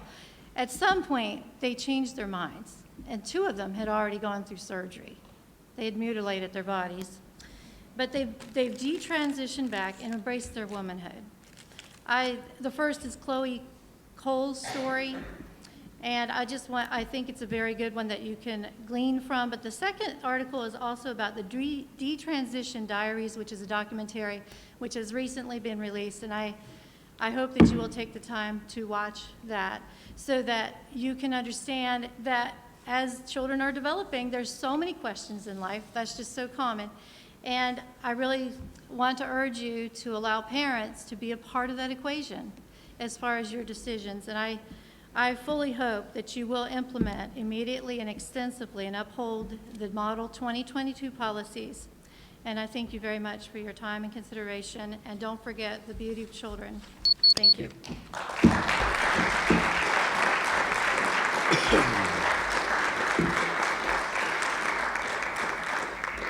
Dan Garber, followed by Brooke Garrison. My name is Dan Garber. I'm a pastor of a local church. I appreciate the opportunity to stand before you tonight. I thank you all for your service to our schools. We're better when we're together. And my hope tonight is that we would come together and do what is right for the children. Children first. Parents are in charge of children. Now, to the gentleman holding the perfect love sign, it is my responsibility as a pastor to proclaim the Word of God. 66 books, 1,189 chapters, and if you want to know what love is, perfect love, read Scripture. But it's not good or even legitimate to misappropriate what love actually is. Love is kind, it's hard. Read 1 Corinthians 13, sir, if you want to know what love is. My job tonight, my hope tonight is to challenge each of you to do not remove parents from their rightful position as overseers, protectors, guides, and ultimately the people who are most responsible for their children. You don't have that right to get in between them and their children. I don't know where this idea even came from. Teachers don't have that right. As a parent, I have that right from God. As a grandpa or a poppy, I have that right. Don't get in between parents and children. And if there's some misappropriated, convoluted mindset that says you or your teacher should, you're wrong. You're wrong. Don't get in between parents and their children. Do what's best for them, and doing what's best for them is involving the parents in the education process, period. Thank you for your time.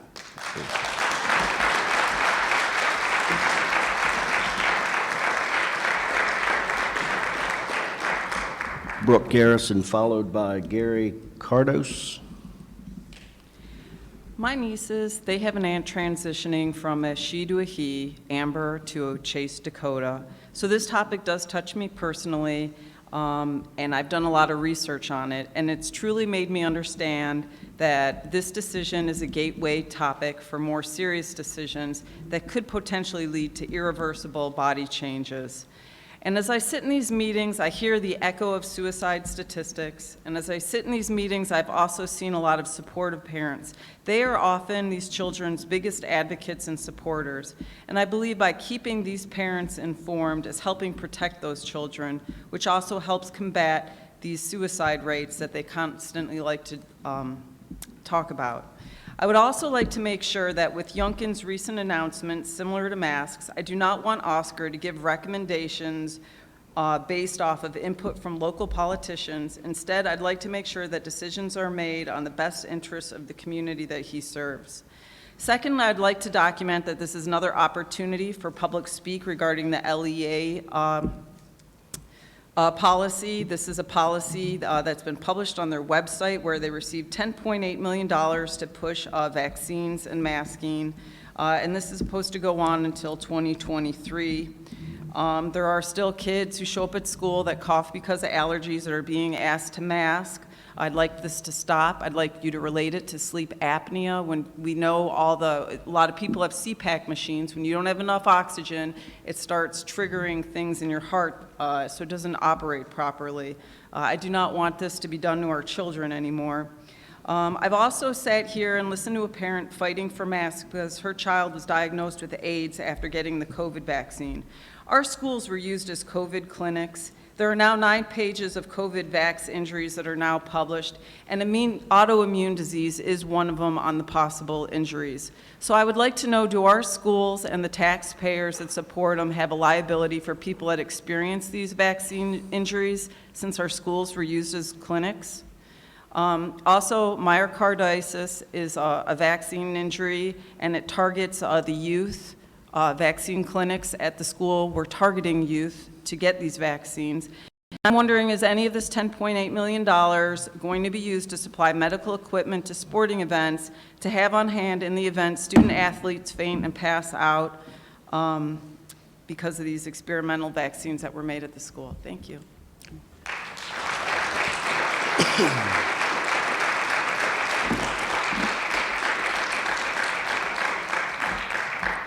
Gary Cardos, is Very that good. correct? Yes, Followed thank by you. Carolyn Cardos. Thank you. I am Gary Cardos, a resident of Rockingham County and a father of 4 adult children. America has been slowly brainwashed over many years by the liberal media with the concept that transgender is normal. Studies have shown this is destructive to the individuals and their families.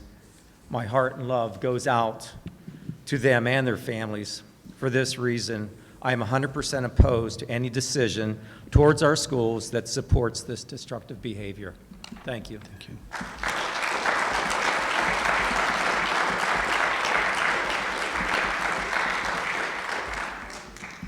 Carolyn Cardos.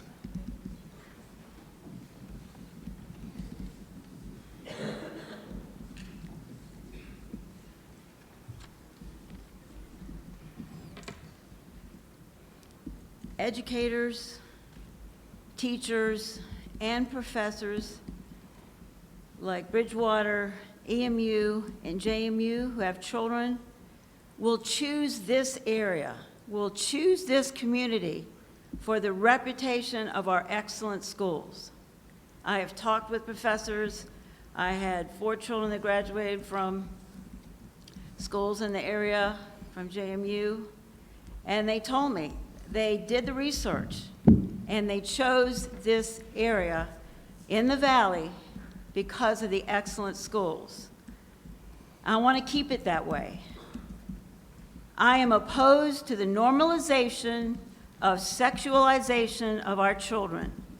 I know of nowhere else that the love of family, God, parents, grandparents, community, moral values, and freedom is more valued than in the communities of Rockingham County.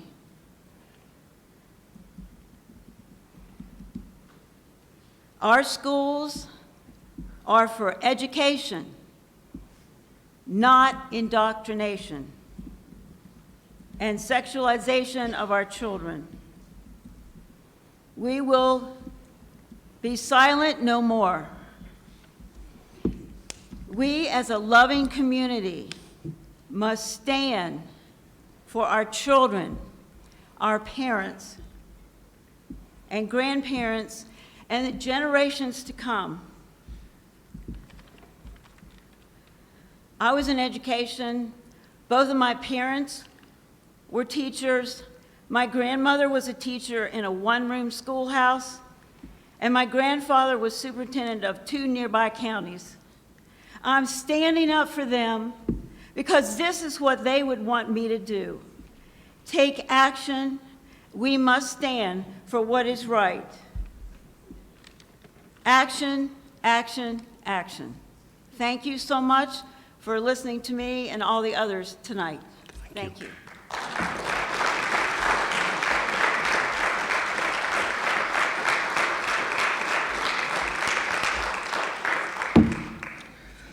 This concludes our public comment section of our meeting. I want to thank everyone for coming out that shared their thoughts with us this evening. I know it's difficult, regardless of how you feel on a topic when someone speaks contrary to what you might think, but thank you all for coming out and taking the time to do that.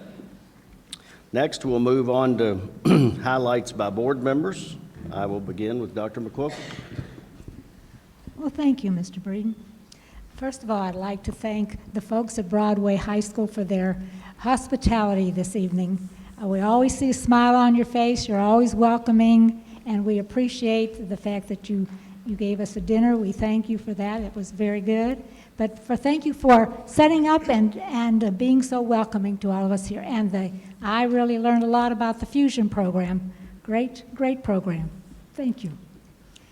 My first, after the Broadway High School thank yous, highlight this evening is that the DNR article that came out on Friday, the 23rd of September, that said that all of Rockingham schools are fully accredited.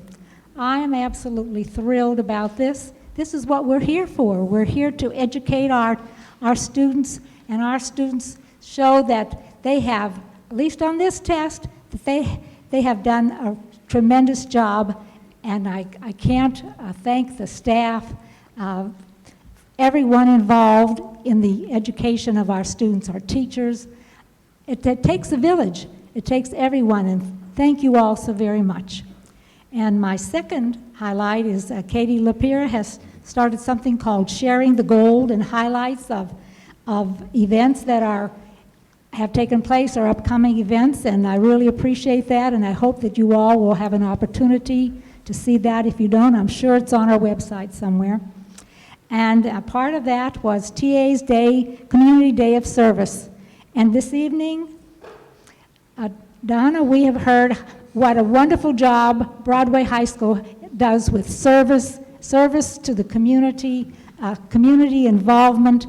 I even wrote the little notes down because I think the partnerships that you engage in show how much community means to our schools. Broadway with the course and with the many things you do, and TA's Community Day of Service. And that's the way it should be. We're all in this together. Thank you, Mr. Breen. Thank you, Dr. McQuilkin. Ms. Lohr? Thank you. Thank you to Broadway High School for having us. I always love being here. And I tell the kids they have to look at my shoes to know why I'm here. Even if I'm here just to help with cleaning up after the FFA breakfast or something, I love being here. So thank you for always being welcoming. But my big highlight for the week, or for the 2 weeks, I was able to travel to the Big E competition with the FFA, and I can see him. Oh, first, before I get into that big time, how many high school students do we have here with us tonight? Look at that. Look at you guys doing government.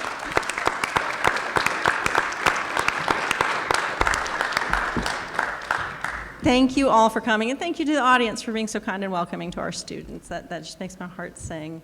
But I know two of those students over there got to go, at least two of those students over there got to travel to the Big E with me, and along with many members from Rockingham County Public Schools. I even lost count of how many teams we had and how they did. But Big E is a difficult competition for Virginia, because the rules are a little different and they do things a little differently than we do in Massachusetts. So I was just super proud of how hard all of our students worked, and even when they didn't win high, and some of them did very well, some of them were very successful, and they were very gracious in their success, but the ones that worked really hard and didn't maybe get the gold ribbon, they were gracious, and they all learned something. And that's really the take home. You know, we got kids to have an opportunity to do some public speaking, which after that many speakers, I lost count, about 28 speakers, you can see how important public speaking can be. So it always makes me happy when I can help students develop their skills. And so I got to do that this week. And thank you, and congratulations to my girls for how well they did at Big E. Thank you. Thank you, Mrs. Lohr. Mr. Cross. All right. Well, it's a privilege to be here at Broadway High School tonight, and thank you so much for opening your school up and for feeding us and treating us so well tonight. If you give me a little bit more volume on the mic, I feel like I'm screaming into it.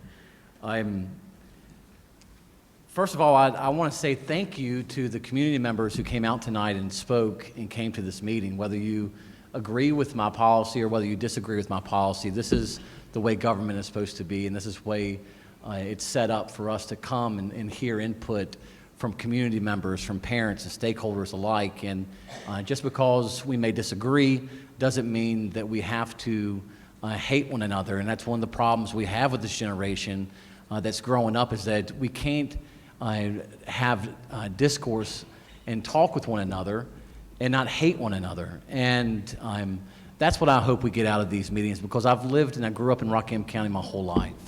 And that's what I've experienced here in Rockingham County, and that's what I continue to want to see done here on the board. I will say tonight that I am disheartened by the acts of a RCPS teacher in the audience tonight, and how you responded back to parents and how you responded in me as well. So I have talked to Dr. Oscar Scheichel about this, and I will continue to bring this up as well. It's very disheartening when you see employees come and act the way that this person acted tonight.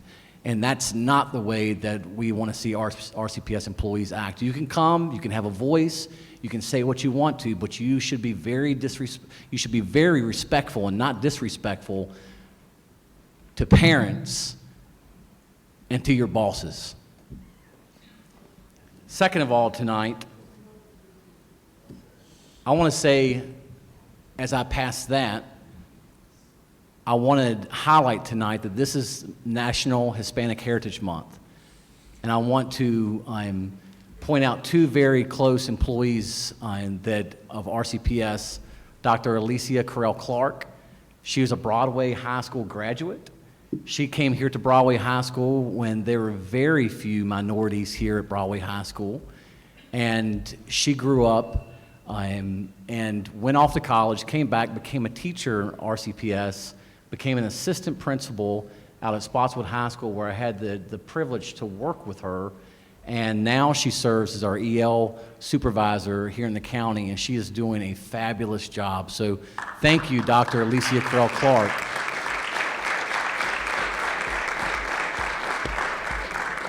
Thank you for all you've done. Thank you for the positive impact that you've had upon our community, which is your community.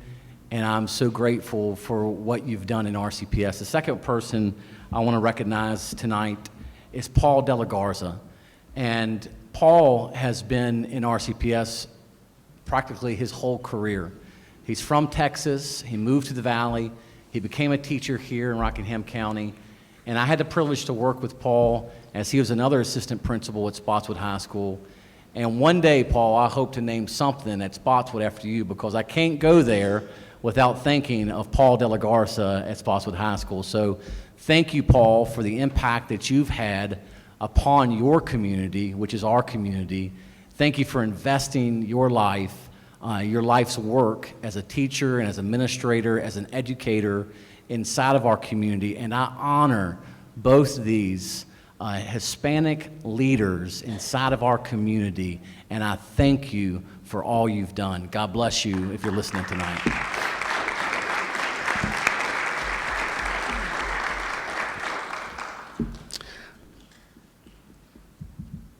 Thank you, Mr. Cross. Let me just say that as we move forward in our meeting, we are very pleased, and as Mr. Cross just said, it's part of democracy that we're able to have open meetings like this. But we have moved beyond the public comment, and we're now into a board meeting. And so I just ask that as we go through these items that are yet to come on the agenda, that respect be given, because there's going to potentially be votes cast and things said that that you're either going to agree with or you don't. And, but I just ask that everybody show that respect, whether you like what that person has said or not. And so as we move forward, I would just greatly appreciate that cooperation. Dr. Scheichel. Thank you, Chair Breeden. Thanks to Donna and her staff for hosting us here. Broadway's home, always will be home, so that's where I had my start 28 years ago.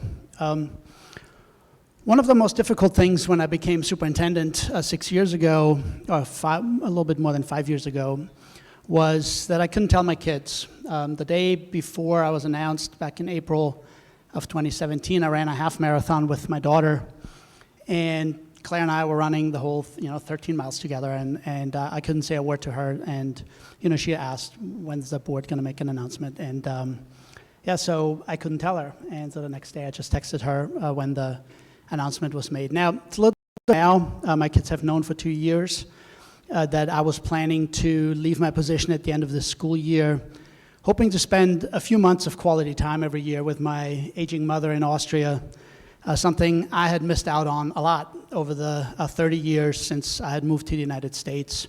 Now, life has its own way of reminding us that time waits for no one.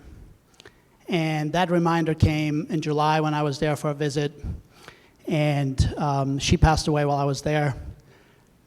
It was 15 minutes of CPR on my own mother in the living room. We brought her heart back for another day, but she passed away the next day. So one of the first considerations for me, in addition to dealing, of course, with that in my life, was to then say, now what's next? My entire outlook for the next few years was to really spend time with her. And there are lots of challenges in Rockingham County schools, for sure, and it's never been my nature to back down from those. Ultimately, I did decide to follow through with my decision and to leave my current position next summer. Now, being a superintendent is a 24/7 position. Everyone on this board knows that. A 6-year tenure may seem short, but if you want to know what the context of the superintendency is, there are 132 superintendents in Virginia.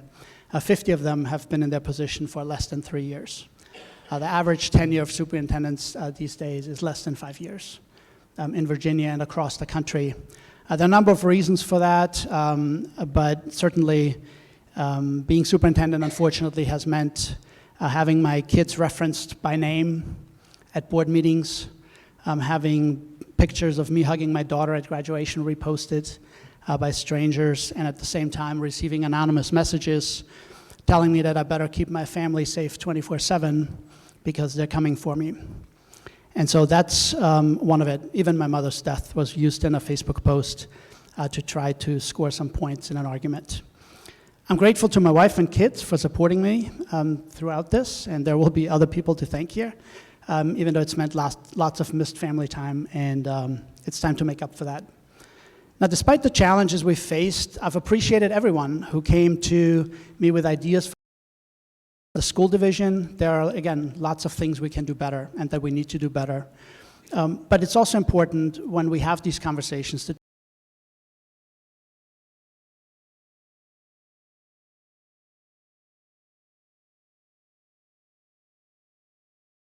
no better example than the Linville-Edom parents who were incredibly upset when we said, we might need to close that school. They came with solutions.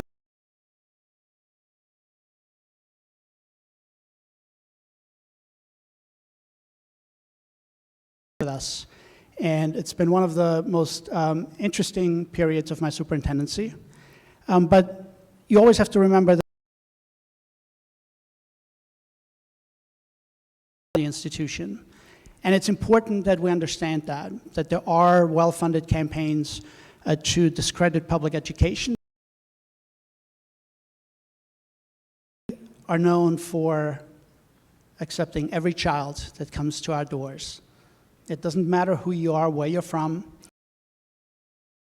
bring to the table, but you can come to our schools. That's not true for every school that's not a public school.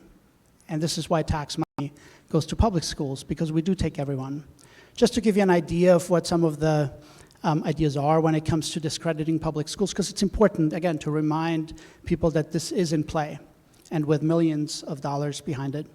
Christopher Rufo from the Manhattan Institute recently said at a speech at Hillsdale College, to get to universal school choice, you really need to operate from a premise of universal public school distrust. So creating an environment where schools are distrusted and there's opposition to everything we do, regardless of whether it happens in Rockingham County, is one of the strategies to divert tax money. RCPS is a great school division, and it will continue to get better. There's no doubt about it. Some of the highlights for me, and the school presentation earlier was a great example, right? We've talked for years about giving students a chance to apply what they learn. Project-based learning, cross-curricular. Governor Youngkin recently put money in place for lab schools. We've been ready for 2 years now with a plan with JMU, and we hope that Governor Youngkin's projects for lab schools will find their way to Rockingham County schools in the next few years. Larry Shiflett leading the way in that project as our Assistant Superintendent of Innovation and Learning. You saw the geometry and construction fusion class. Reading, it's been at the top of every one of our innovation presentations. Again, recent changes. You know, we give credit where credit is due. Governor Youngkin put a lot of work into the Virginia Literacy Act to provide public schools with resources for the brain-based reading instruction, for the science of reading. They just recently passed that. There will be resources coming.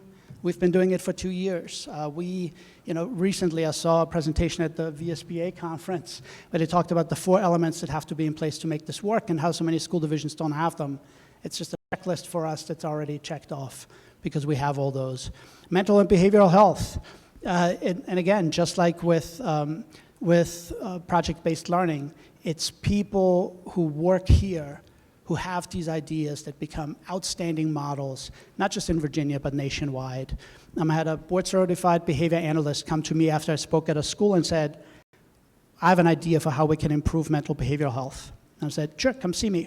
She went to her colleague said, yeah, that's what they always say, they don't want to see you, but she took the risk. She came and I simply said, bring us a plan that's best practice, not a Band-Aid.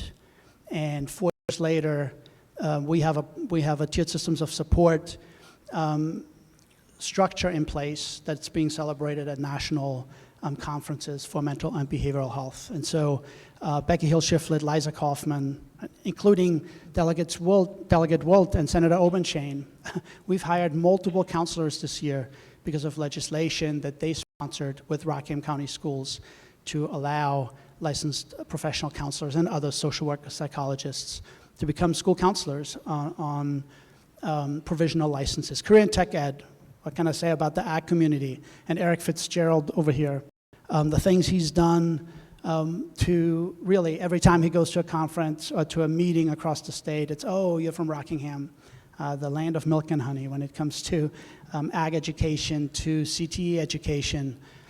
Teachers at the FFA convention, 5 years ago saying, sometimes we feel like second-class teachers. None of them, I believe, feel that way anymore. Mike and Susan Phillips locally here, allowing us to use a farm where our students run a farm in the ag production program through MTC.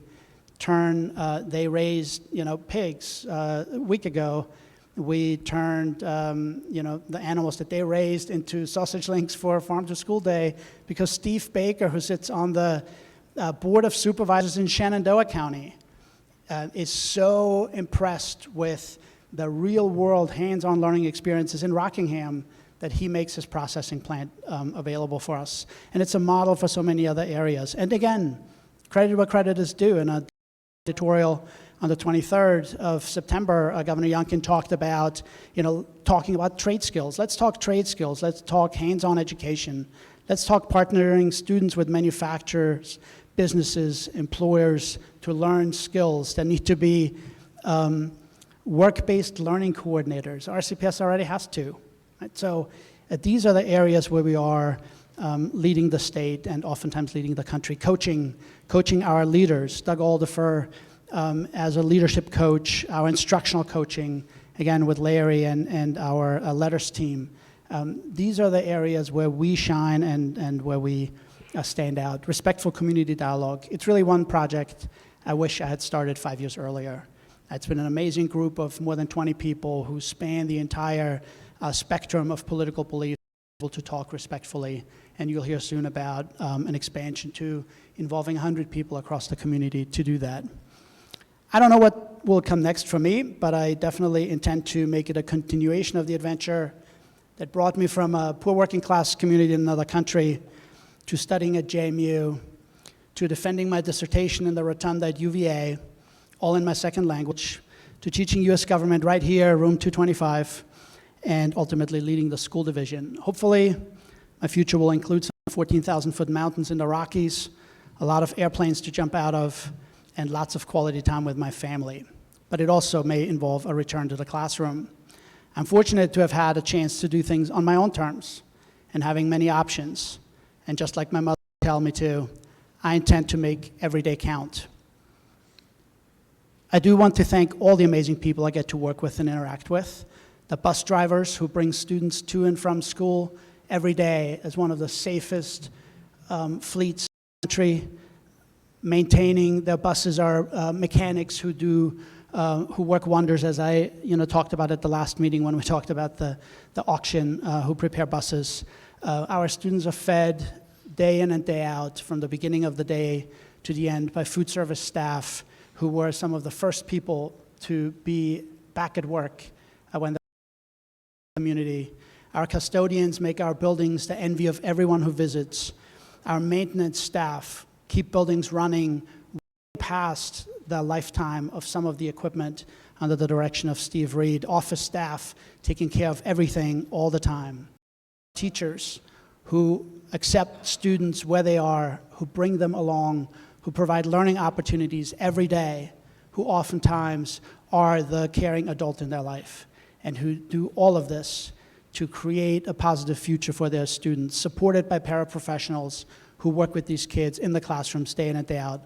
Mental behavioral health, I've talked about it, counselors, psychologists, social workers, board-certified behavior analysts, behavior specialists, behavior support assistants, restorative practice specialists, all working for students' mental and behavioral health in our pupil personnel department and in our tiered systems of support model. Our nurses who take care of the kids every day, coaches, advisors, and sponsors of extracurricular and co-curricular activities. Every day, they make kids' lives better. When kids come to school, they do get better.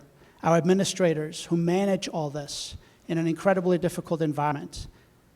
Donna Abernathy has a school with 1,000 students, put 1,000 teenagers in any other environment, and I challenge you to see what happens. Our schools provide a safe space for every child. Our central office team, Cheryl Mass, our finance director, who's responsible for keeping this school division on sound footing. This school will be expanded, not out the back like they told me when I was a social studies teacher, but the other direction. And we will have a $15 to $17 million renovation without having to ask county taxpayers for additional capital funding. That's Cheryl's work. HR, at a time when school divisions are struggling to fill hundreds of positions, we have employees across the board in every classroom who are outstanding, and we were able to have a qualified person in every classroom at the beginning of the school. I don't know how Michelle does it, but she does. Innovation and learning, I talked about Larry and Doug, leadership, academic support, our IT department, from running school board meetings to making sure that 11,000 students have access to technology, and to support that, our pupil personnel services department for our students with special needs, our board clerks, who've had probably the hardest time dealing with all the stuff that I throw at them, but thank you, Caitlin, and thanks to Pam Bocock.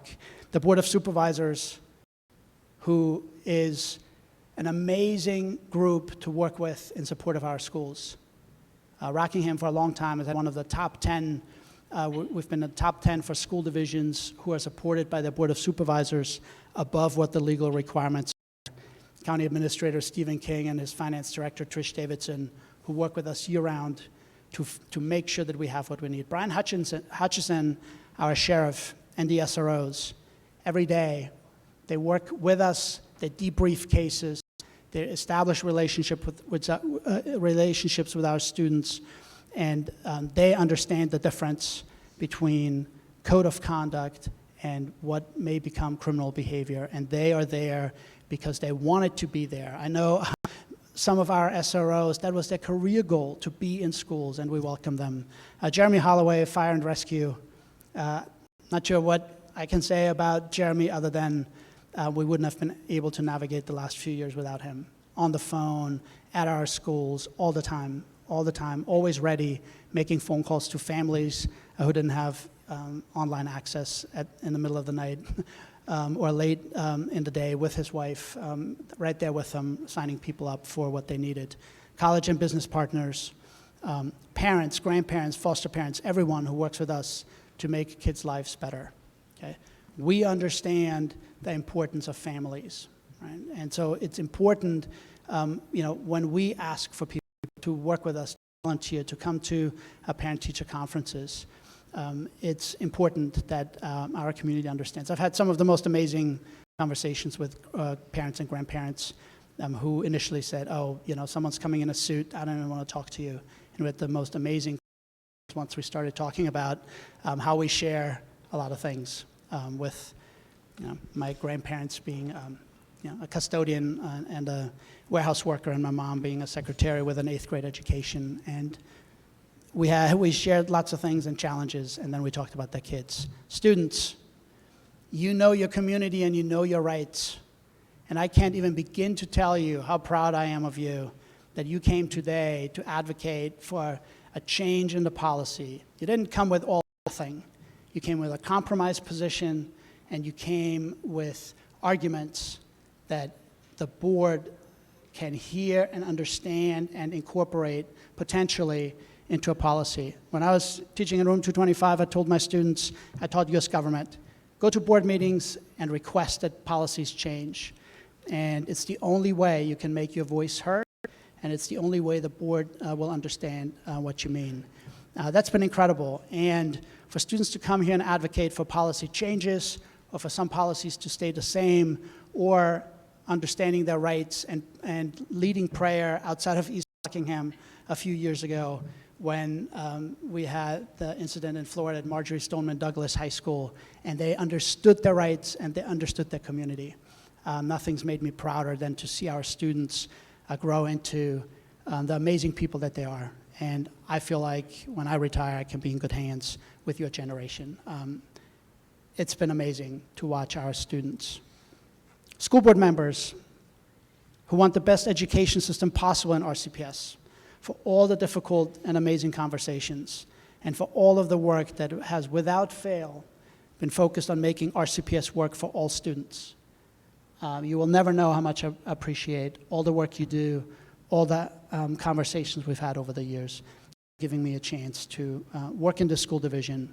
And finally, to my family for being there and understanding what it's like to live with the school superintendent. I will end with a variation of a Dickie Fox quote from Jerry Maguire. Hey, I don't have all the answers. In life, to be honest, I've failed as much as I've succeeded. But I love my wife, I love my life, and I wish all of you my kind of happiness. Thank you.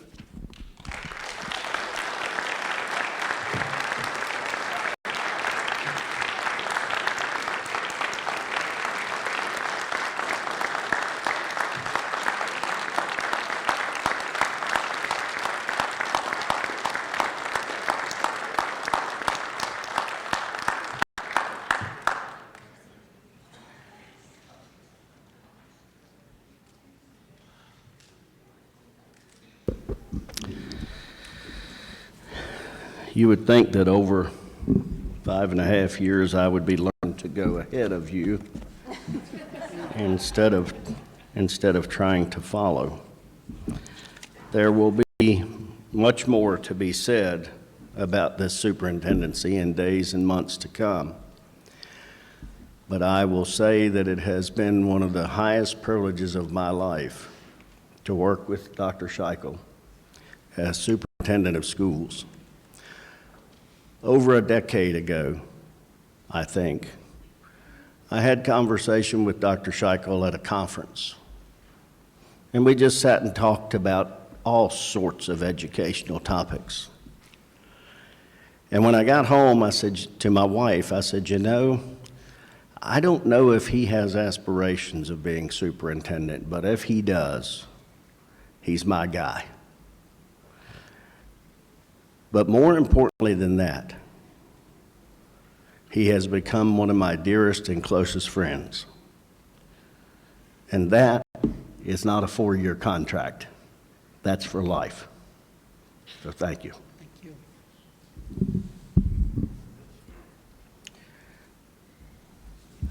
Next, we will move into action items. We do have reason to, or need to, approve our minutes from the previous meeting, and if it be the board's desire, I will entertain a motion in that regards. I move we approve the minutes of the September 12th meeting as presented. Thank you, Ms. Lohr. Is there a second? Thank you, Mr. Cross. Any questions or comments with regards to those minutes? Hearing none, all in favor, please say aye. Aye. Any opposed? That sounded like 4-0 to me. Field trips, Dr. Scheichel. We have a number of field trips for your approval tonight. J. Frank Hilliard Middle School going to the FFA National Convention, October 23rd to the 30th, 12 students in Indianapolis. Also Montevideo Middle School to the National Convention, 25th through the 29th. Again, there's a difference in transportation, so that's why the dates are different. 5 students to Indianapolis. Spotswood High School Theater, March 31st through April 3rd, 2023. 100 students to New York City. Turner Ashby High School one-act team, October 27th through the 30th. 8 students to Richmond Convention Center. TSA, November 11th through the 13th. 12 students to Tylerton and Smith Island, Maryland. TSA National Leadership Academy. TSA Leadership Academy, November 18th through the 20th. 12 students to Camp Pankatank, Virginia, Piankatank. FFA National Convention for TA, October 23rd through the 30th. 16 students to Indianapolis. Broadway High School FBLA State Leadership Conference, September 29th through the 30th. 16 students to Williamsburg, Virginia, and I recommend approval of all those field trips. Thank you, Dr. Scheichel. Board members, you've heard the superintendent's recommendation. Is there a motion of support? I motion to follow superintendent's recommendation to approve these field trips. Thank you, Mr. Cross. Is there a second? Second. Thank you, Dr. McQuilkin. Any questions or comments? Hearing none, all in favor, please say aye. Aye. Any opposed? That's 4-0 as well. Challenge Advisory Board for 22-23, Ms. Stone.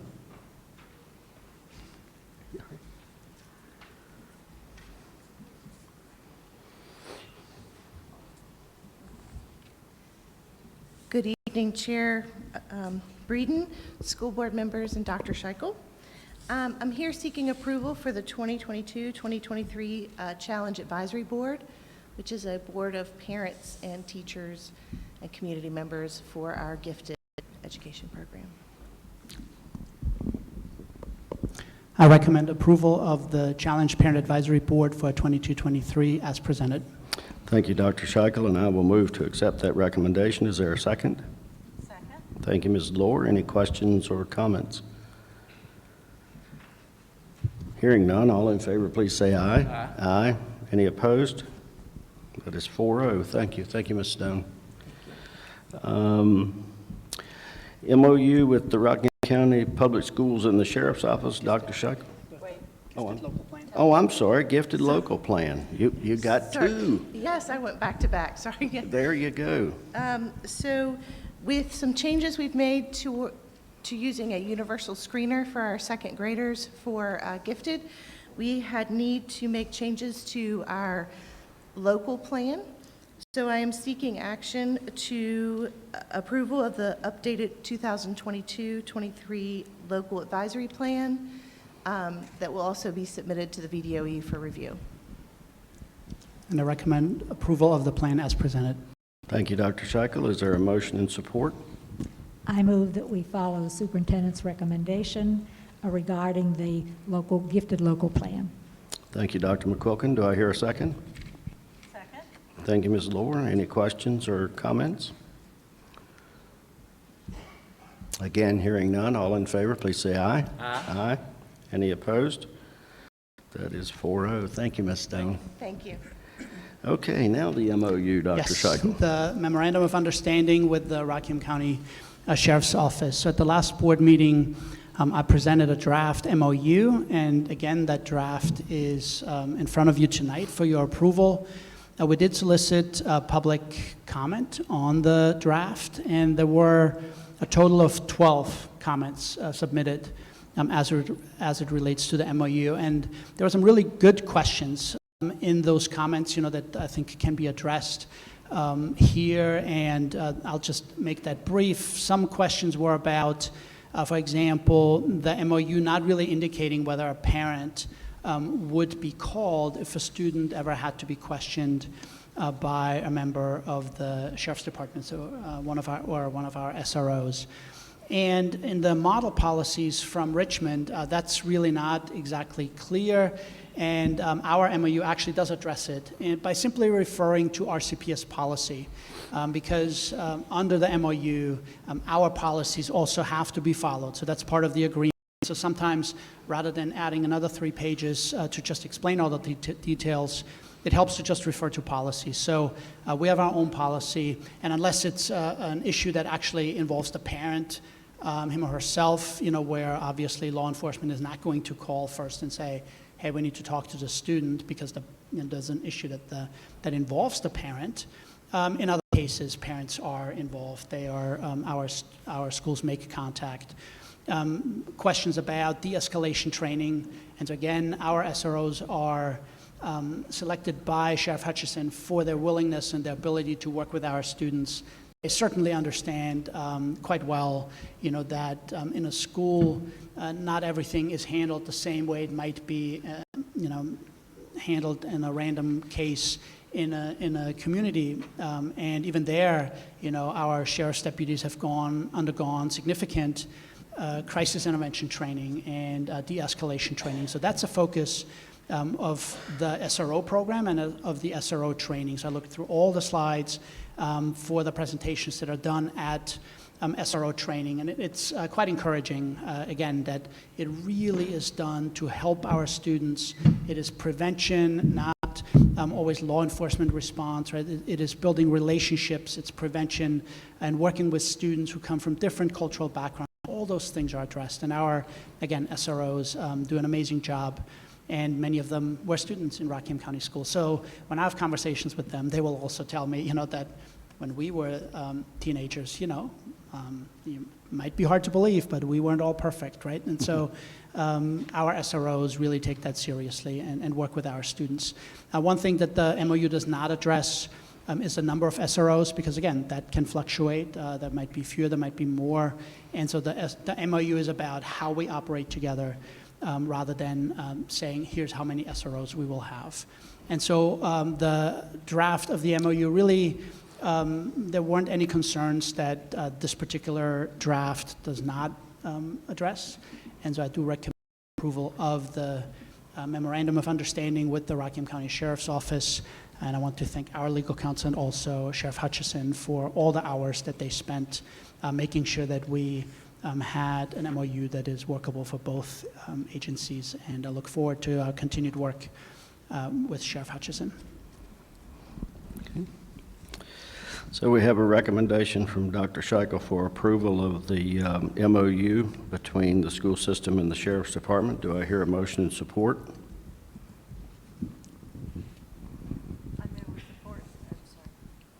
I move we support the superintendent's recommendation of the MOU. Thank you, Ms. Lohr. Is there a second? Second. Thank you, Dr. McQuilkin. Any questions or comments? Yeah, I'd like to comment on this because this is something that we've waited a long time from an MOU from the Sheriff's Office to the public schools. And one of the biggest things that we don't want to do is we don't want to get our SROs into telling them where they need to be at what time, making sure they have schedules and things like that for the protection and safety of our children, our staff, and our public schools. So I would just like to say, as we go through this conversation or we talk about things like that, that there's really no set schedule that they're at, that just that they would be available and be about, you know, not just sitting in an office all day, which I know they don't, none of us, our SROs do. But it is important that the public understand that they can't have a set schedule like from 8 to 10 every day you're going to be in this classroom or in this spot, because once someone has an understanding of where they're going to be at that wants to do harm to our schools, they can do that. So I just want to make sure that we don't get into an agreement like that of setting a set schedule for our SROs. Right, and I think the MOU addresses it in terms of just working with schools. And again, because the number can fluctuate, so for example, with additional SROs coming on board, you know, then that of course immediately changes Right. How many hours each SRO spends either at the school that they're technically assigned to, but also at the other feeder schools. So yeah. Absolutely. Any other questions or comments? All those in favor of approval, please say aye. Aye. Any opposed? That is 4-0. Thank you. RCPS Lab School Partnership with JMU and Blue Ridge Community College. Dr. Scheichel. Yeah, you recently had a presentation about the lab school model. I know Governor Youngkin has allocated, I believe, $100 million through the budget process to universities, community colleges who can start lab schools. And again, many organizations are still at the beginning. They're talking about what they could possibly do. We've kept you updated on the work that we've done with JMU. We recently also added Blue Ridge Community College into the mix.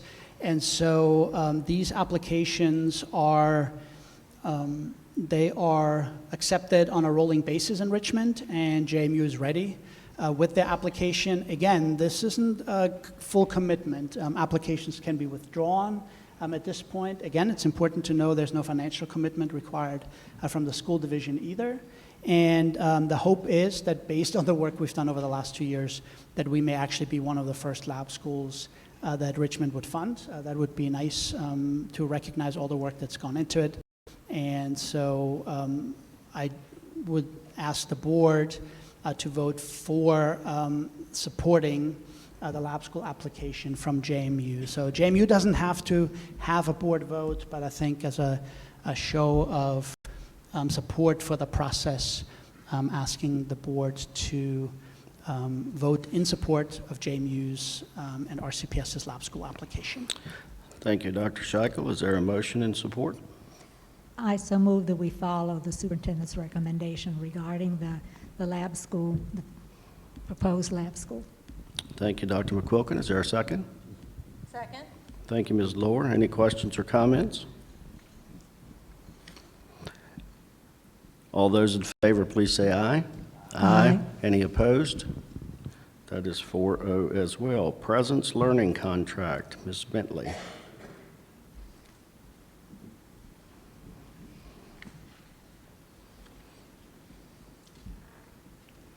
Good evening, Chair Breeden, school board members, and Dr. Scheichel.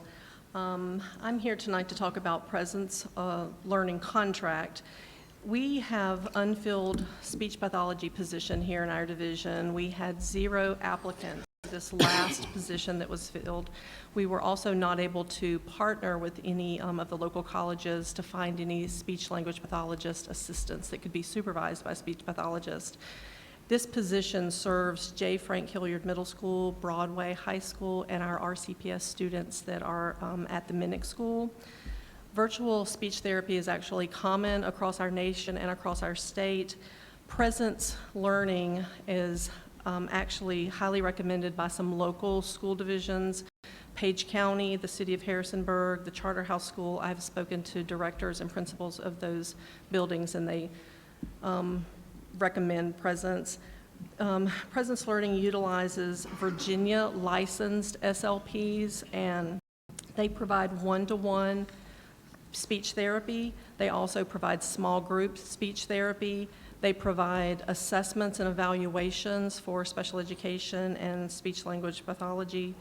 They attend IEP development meetings. They also provide goal progress to parents, and they do this all in a virtual format.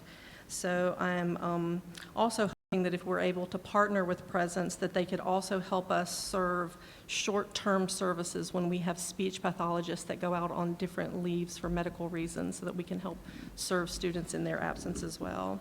So the contract has been reviewed by council, and with your approval, we would like to move forward and begin the onboarding process with Presence in order to get these IEP services in place as soon as possible. And again, this is not to say, oh, never mind our SLPs. This is because of positions that we have been unable to fill. So this is one of the options we have, and it definitely sounds promising. So thank you for all the work that you've done on this, and I do recommend acceptance of the Master Services Agreement with Presence Learning. Okay, you've heard the superintendent's recommendation. Do I hear a motion in support? I move that we follow the superintendent's recommendation to accept the Master Services Agreement with Presence Learning as presented by the Thank you, Dr. McQuilkin. Is there a second? Second. Thank you, Ms. Lohr. Any questions or comments? Dr. Scheichel, was there any discussion for this contract with them on their hourly rate? I see it's $76 an hour. Is there any, did we try to get it down some? That's actually a very comparable rate to what's being charged. There's other companies that are charging well above $100 an hour for that, and so we feel like it's comparable. That is at 37.5 hours per week with a cap of 55 students. Thank you. Other questions? Okay, all in favor, please say aye. Aye. Any opposed? That is 4-0 as well. Thank you, ma'am. Thank you. Thank you. Policy revisions, Dr. Shiflett and Dr. Scheichel.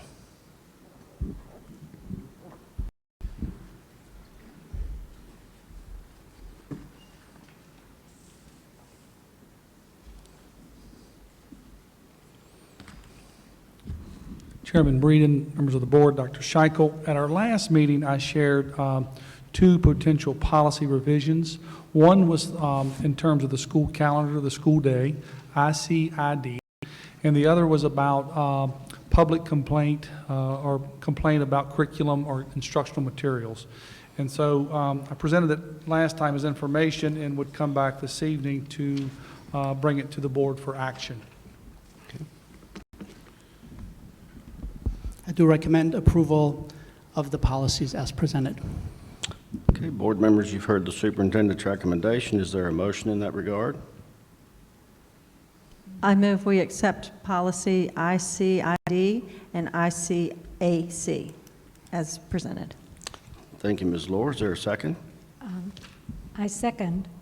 Thank you, Dr. However- McQuilkin. Any discussion? Yes, I would like to see if we could look at, is it IIAC, and there's a number 6, and it says, the school board will make the final decision by instructing the principal to retain, modify, or withdraw the challenged materials. I think that's the way it should be.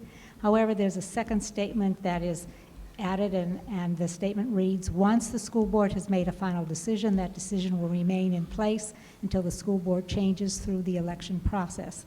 And I'm asking the amendment to read that we strike that, because that is that is true for any policy in the policy manual, and I feel that it's not necessary to be included in this one. Okay, Dr. McQuilkin has presented an amendment to the policy on challenging of materials. I hear a second to her amendment. What exactly was her amendment? Her amendment would be that we strike item number 6 from the red part that talks about that would be the decision until the board changed, which, as Dr. McQuilkin pointed out, is true for all policies if a new board wants to change them. So the scenario would be that that instructional materials are challenged. It comes all the way to the board. The board makes a decision. The same materials are challenged the next day, right? What happens? So this line initially indicated that that would have to wait until the board changes through the election process. So there's some change. However, the board always has the discretion to say that's already been decided. So for that reason, putting that restriction on it isn't necessary. There could also be cases where, 3 months later, the board has additional information and does want to take it up. So, so certainly that's the reasoning behind it. Thank you. Okay. Is there a second to the amendment? I'll second the amendment. Thank you, Ms. Lohr. Any discussion on the amendment? Yes, but I don't know what. So if we strike this, will that mean that it could be brought up again the very next week? Yeah, as I read it, it could be, but the current board would have the opportunity to say that was just decided 2 weeks ago, and we're not going to rehear that process right now. Am I correct on what you're saying, Dr. McQuilkin? I'm saying that it seems to me that this statement is superfluous because anytime any board could ask to have a policy amended or Right. changed. Right. Okay. But this does provide clarity. Yeah. Other questions or comments with regards to the amendment? Hearing none, all those in favor of the amendment, please say aye. Aye. Any opposed? Aye. Okay, that is 3-1. I think that was, Mr. Cross, was you and I? Okay, thank you. So 3-1. Now we go back to the original motion for approval of the policies as they are amended. And are there any, is there any more discussion on that? Okay. On the original motion. Okay. All those in favor of approval, please say aye. Aye. Any opposed? And that is 4-0. Thank you. The last policy in this part for revisions is policy JZK. You actually have a variation of what we brought for information the last time, and it's based on feedback that we received from schools. After that, those changes are bolded in red and underlined. So one of the changes that we made based on school feedback was that we did include study hall. So study hall was not originally included as one of the exceptions. And again, study hall, that is time where students make a decision whether or not to, study or work on their homework or a number of other things. And there are also situations where really in an environment where you have multiple classes, for example, in the commons area for study hall, it's also really not easily enforced.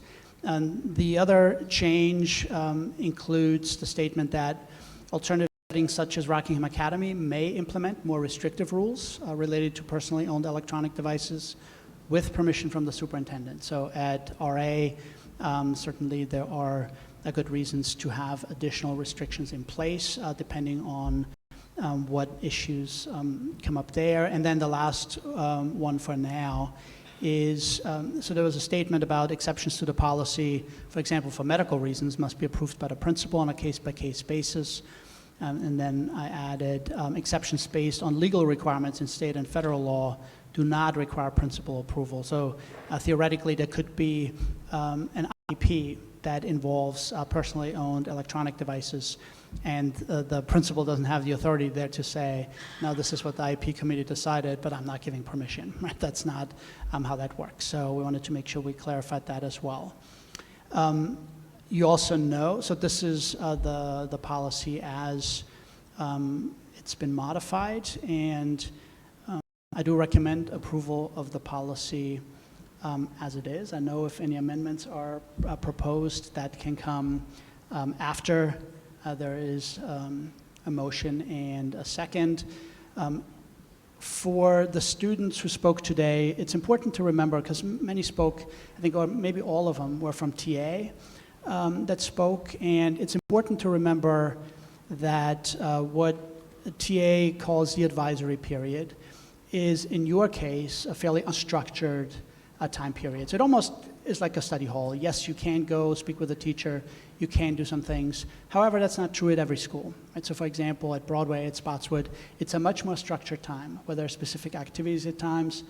And so I think one of the ways, if the board were to entertain an amendment to the policy based on what students talked about today, it could be that for advisory periods, students would have that right based on teacher permission. And that would address, I think, how Spotswood and Broadway handle it versus how TA and East Rock handle it. That, again, it's just to explain the difference both to board members and our students, why advisory was not originally part of this, because again, there's some very specific programming at some schools.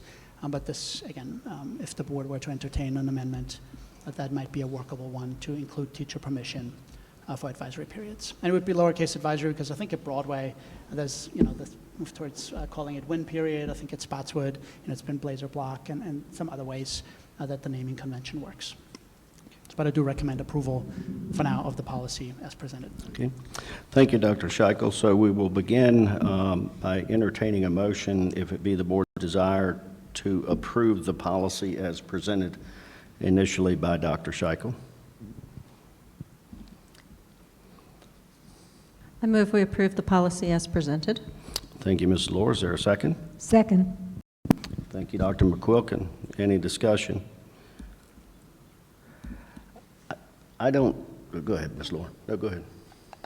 I was just going to ask Dr. Scheichel, one of the concerns that students have brought to me is being able to listen to music on their Chromebook.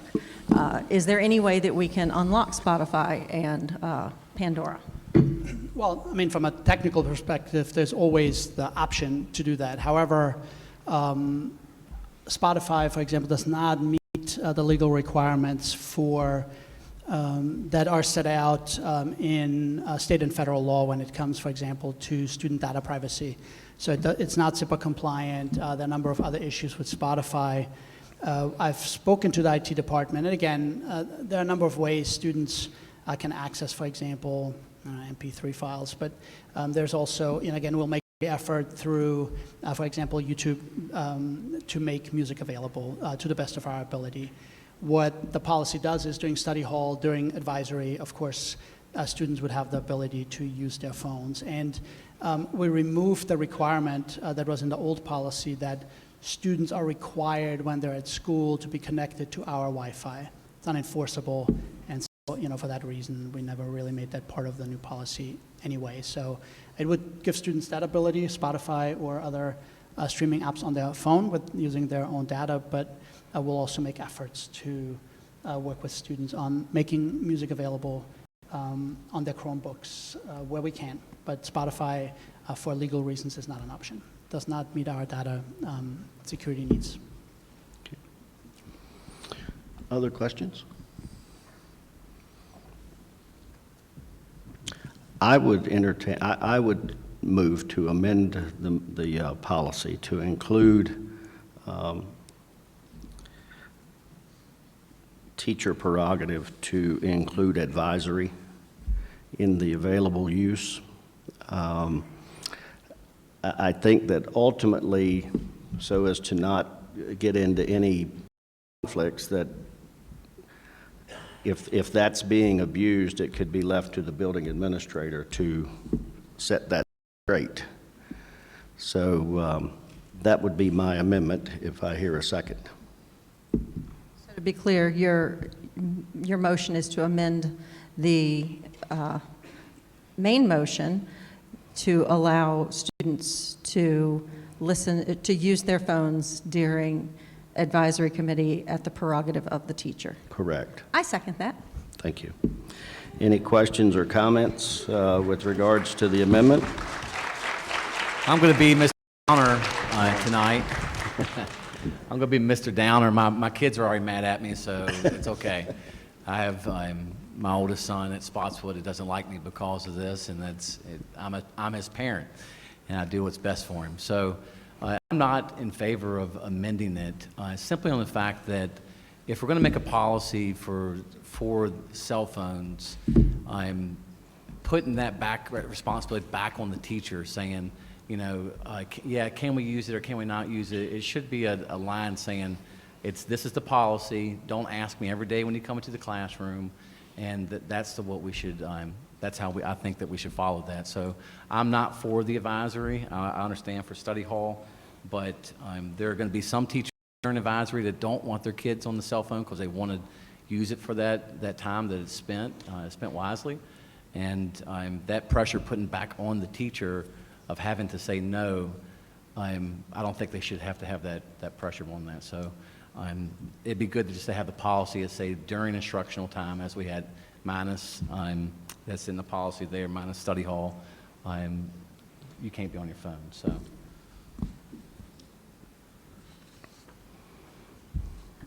Any other discussion?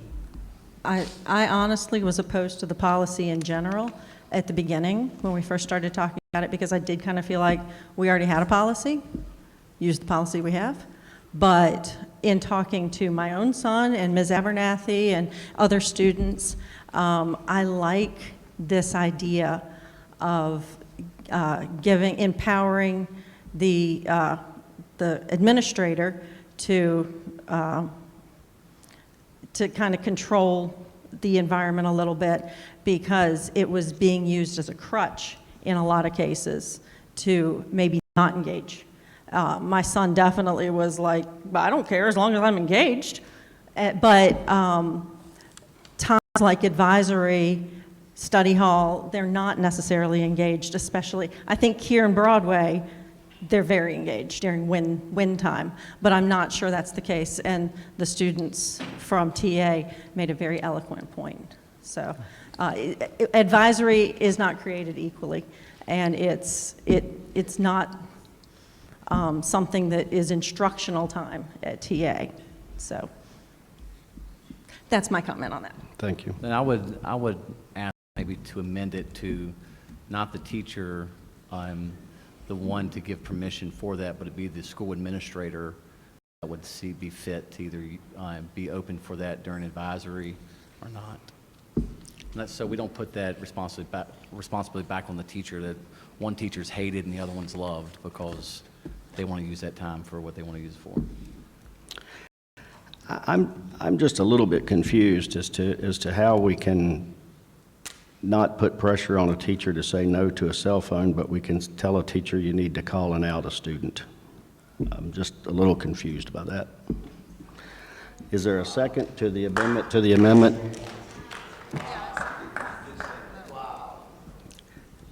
Okay. Very disrespectful. And I will say this. No, I won't, because I don't want to. I'm a bigger man. You're right. And I'm not going to waste the public's time going back and forth. Okay. Any other discussion on the amendment? Which is to allow advisory to be included at teacher discretion, and for the administrator to have the ultimate authority if that is being abused or interpreted for other classes. All those in favor, please say aye. Aye. Aye. Any opposed? Okay, I think that's 4-0. So the amendment passes. Now we will move to vote on the policy. The amendment, no, I'm not for the amendment. So. Okay, so 3-1 on the amendment. Madam Clerk, if you can make that adjustment.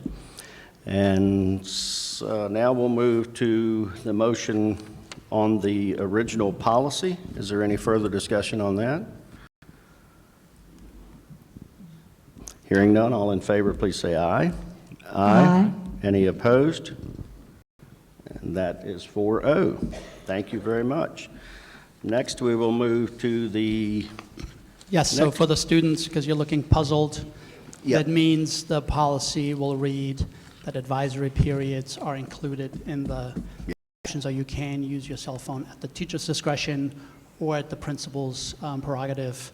You just achieved something the students I sent to the board back in the 90s never did, so congratulations. Yep. Thank you for your input.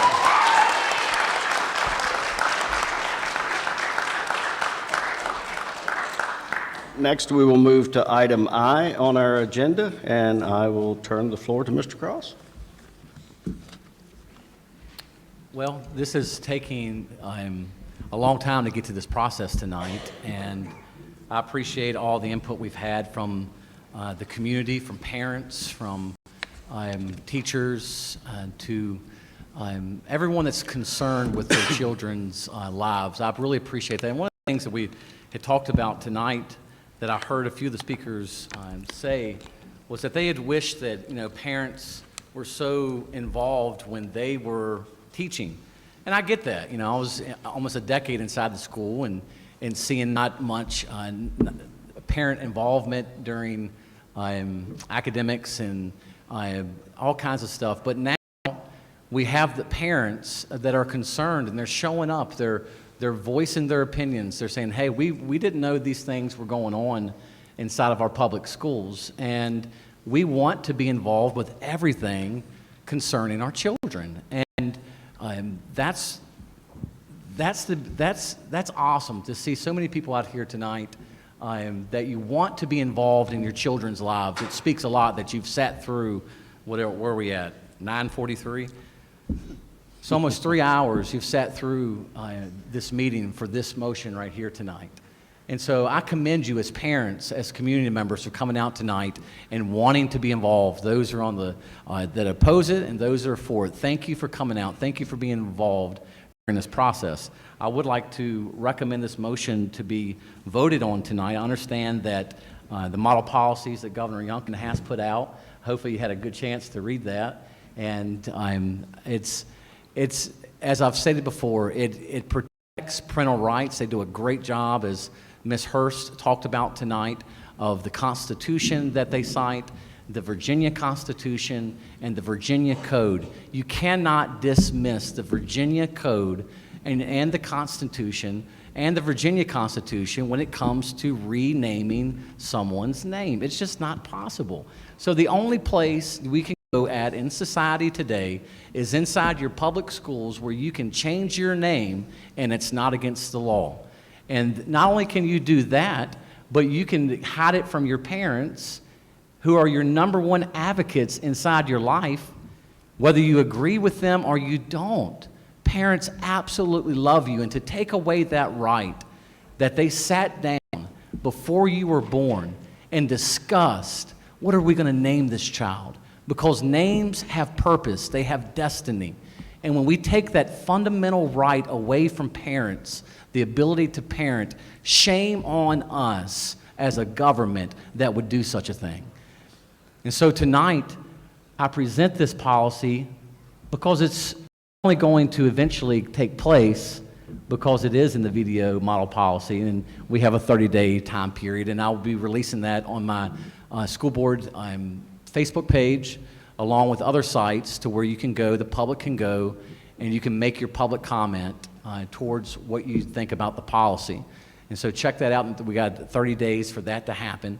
But we need your feedback as parents.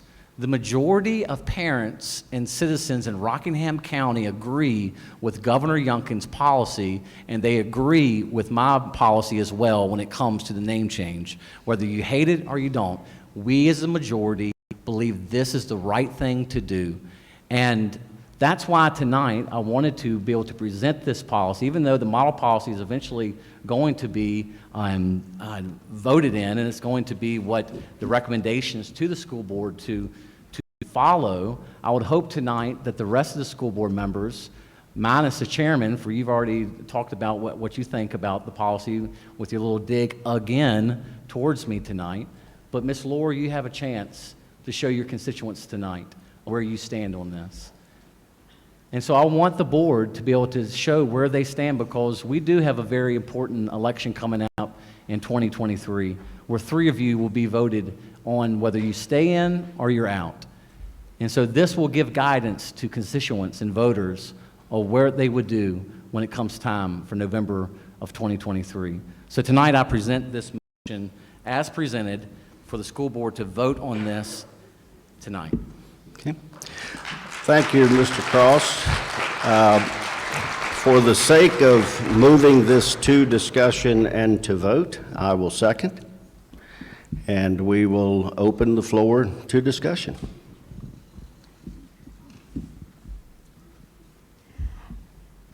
I guess I'm going to comment. There are actually two things that I would like to say. The first is I'm looking right now, as you may all have. Is it on the board? No, it says all employees or agents of Rockingham County Public Schools. That's the collective. That means if you are a maintenance worker under Steve Reed, or if you work in a cafeteria, or if you drive a bus, that you must tell the administrator that a child wishes to be called by another name, regardless of whatever that change happens to be. And that's not exactly what is in Governor Youngkin's proposal. I believe he has limited his to teachers. I believe that's correct, and if I'm not, you have to correct me. And the second thing that I have to say, and that probably is the most important, I thank you all for coming, and I have listened. I've listened several school board meetings and listened very carefully again this evening and thought about this greatly. And I believe that communication, and that's the word that I heard over and over and over again from people here this evening, whether you were for this policy or you were against this policy, we all believe communication between a parent and a child, and the other way around, between a child and a parent. I can't agree with you more. Communication is key. This topic that we're extracting from this policy, and it's not mentioned in this policy, the topic that is on everybody's mind, is the very personal, private talk conversation between a parent and a child and a parent. And I believe that's the way it needs to stay. It needs to be between a child and a parent and a parent and a child, and it goes both ways. A child could talk to a parent, or a parent could ask. We're talking about involvement. Ask your child. If you're a parent, talk to your child. Ask them. Nobody's mentioned that. Why does somebody else have to tell you, the parent, when the parent should be asking? So the child needs to talk to the parent, and the parent needs to talk to the child.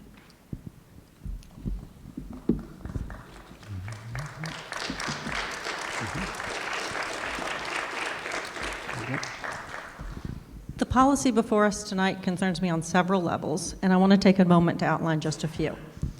The issue I find most concerning is that of parents' rights, which includes all parents. As an involved parent myself, I do not understand how you do not know what your child prefers to be called at school. After all, the school is not trying to hide this information.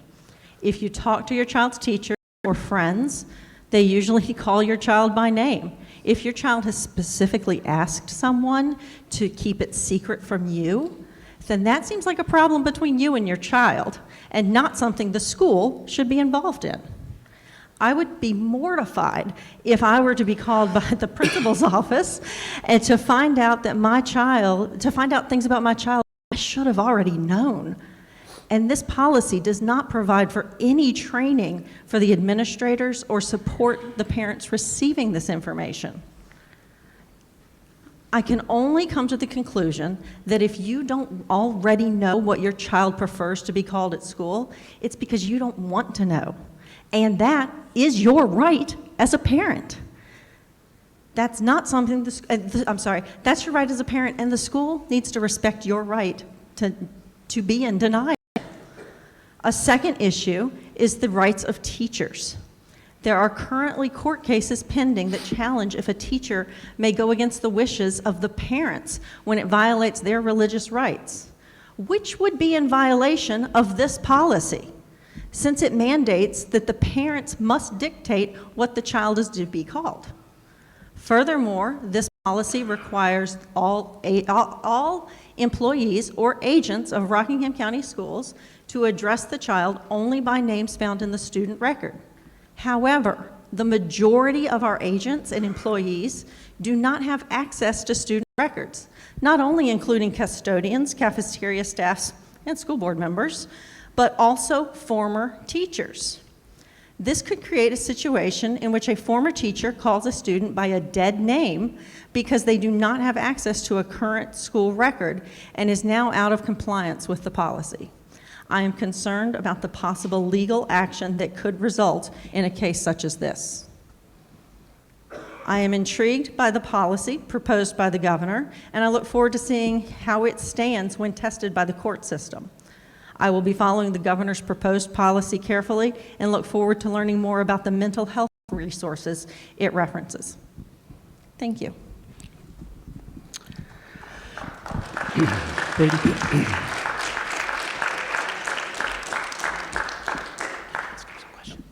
Because I know you have. I have questions, 2 questions for Mr. Cross, and I know you and I have talked about this, so these aren't for as much our conversation, but for the community to understand, right? Because there are some items in the policy that can be interpreted a number of different ways. So one is, because again, I see on the Facebook page, Oscar is citing you by making you think Rebecca's parents care that we call her Becky. Now, you and I have had that conversation, right? Your policy, as it's written, applies regardless of whether it's Rebecca to Becky or whether it crosses a perceived gender boundary. If Becky isn't in Power School, then it triggers the same process according to the policy as it's currently written, correct? Correct. Okay, so I just want to make that clear, so that's not me gaslighting. This is how the policy really would work. So that's important to understand. So it applies to everyone, regardless of whether it's, as in the new model policies, a nickname traditionally associated with the legal name. It applies in every case. The second one, and I've asked you this before, so a student comes to the teacher and says, I want to be called Becky. Teacher says, I'm sorry, I have to, I can't call you that, it's not in Power School. I gotta have an administrator call home and talk to your parent. And then the student says, never mind then, right? Never mind. I'll just keep going by Rebecca. So, or again, in gender crossing, perceived gender boundary crossing names, that's true too. It is correct that your intent with the policy is that if the student then says, never mind, I don't want you to call me by that name, that then the phone call home doesn't happen. Correct. Okay. And that's where I would say I don't understand how the policy would increase anyone's level of information. If a student tells a teacher, I want to go by a different name, and the teacher says, I have to call your parents, student says, don't want that, forget about it, that parent doesn't get additional information. The only outcome of it will be that if students believe that teachers will then have to call home, that they simply decline to ask their teacher to call them by the name that they want to be called. It doesn't apply to students, by the way. So we would have a classroom where all the students can call the student by their chosen name. As a staff member, I can't if that student doesn't want the phone call home. The parent still doesn't have the information. So the issue that it's supposed to address isn't solved as a result. As a staff member, I have the opportunity to call the student Mix Johnson, an internationally accepted way of referring to students who are non-binary, that last names aren't addressed. So what I see in this policy, and Governor Youngkin's model policy is of course going into a whole lot more detail, but in this policy as it's written, I just don't see how it even increases parent information, and it forces kids to remain silent. And if you want to read the 95 pages of Grimm versus Gloucester Board of Education, something Governor Youngkin even put in his policies as being important, which gives transgender students the right to use the restroom that aligns with their gender identity, you'll see what students remaining silent costs them, both in terms of mental and physical health. Students being dehydrated every day because they'd rather not take any fluids all day than to go to the bathroom. And so you can read all about that. And so again, in my view, I just have questions where this is going to solve the issue that it purportedly addresses, which is parent information. because the parents And I don't would want say that. that it, Dr. Scheichel, that it solves the issue of honoring parents and respecting parents' wishes when they register their children at school and they say, this is my child's name, this is the name they are to be called, and therefore we are honoring their wishes while they are at school. And so that's where it all comes along, and as the community can see, and as people that are here tonight, community members that can see, this board and superintendent is not for parental rights. And it's a shame. Now, Mr. Cross, it's also true, though, that in Governor Youngkin's model policies, the parental rights do not get extended to parents of transgender students. Because what that policy outlines is that students can be, parents, if they want their child to be called by another name, have to file this in writing with the school. And then in a further statement, in a statement further down, it says, but teachers can ignore that on their own constitutional rights. Absolutely. So as a teacher, It is so a I teacher's can, as a teacher, constitution. ignore parental rights. It is a teacher's right? constitutional right, Dr. Oscar,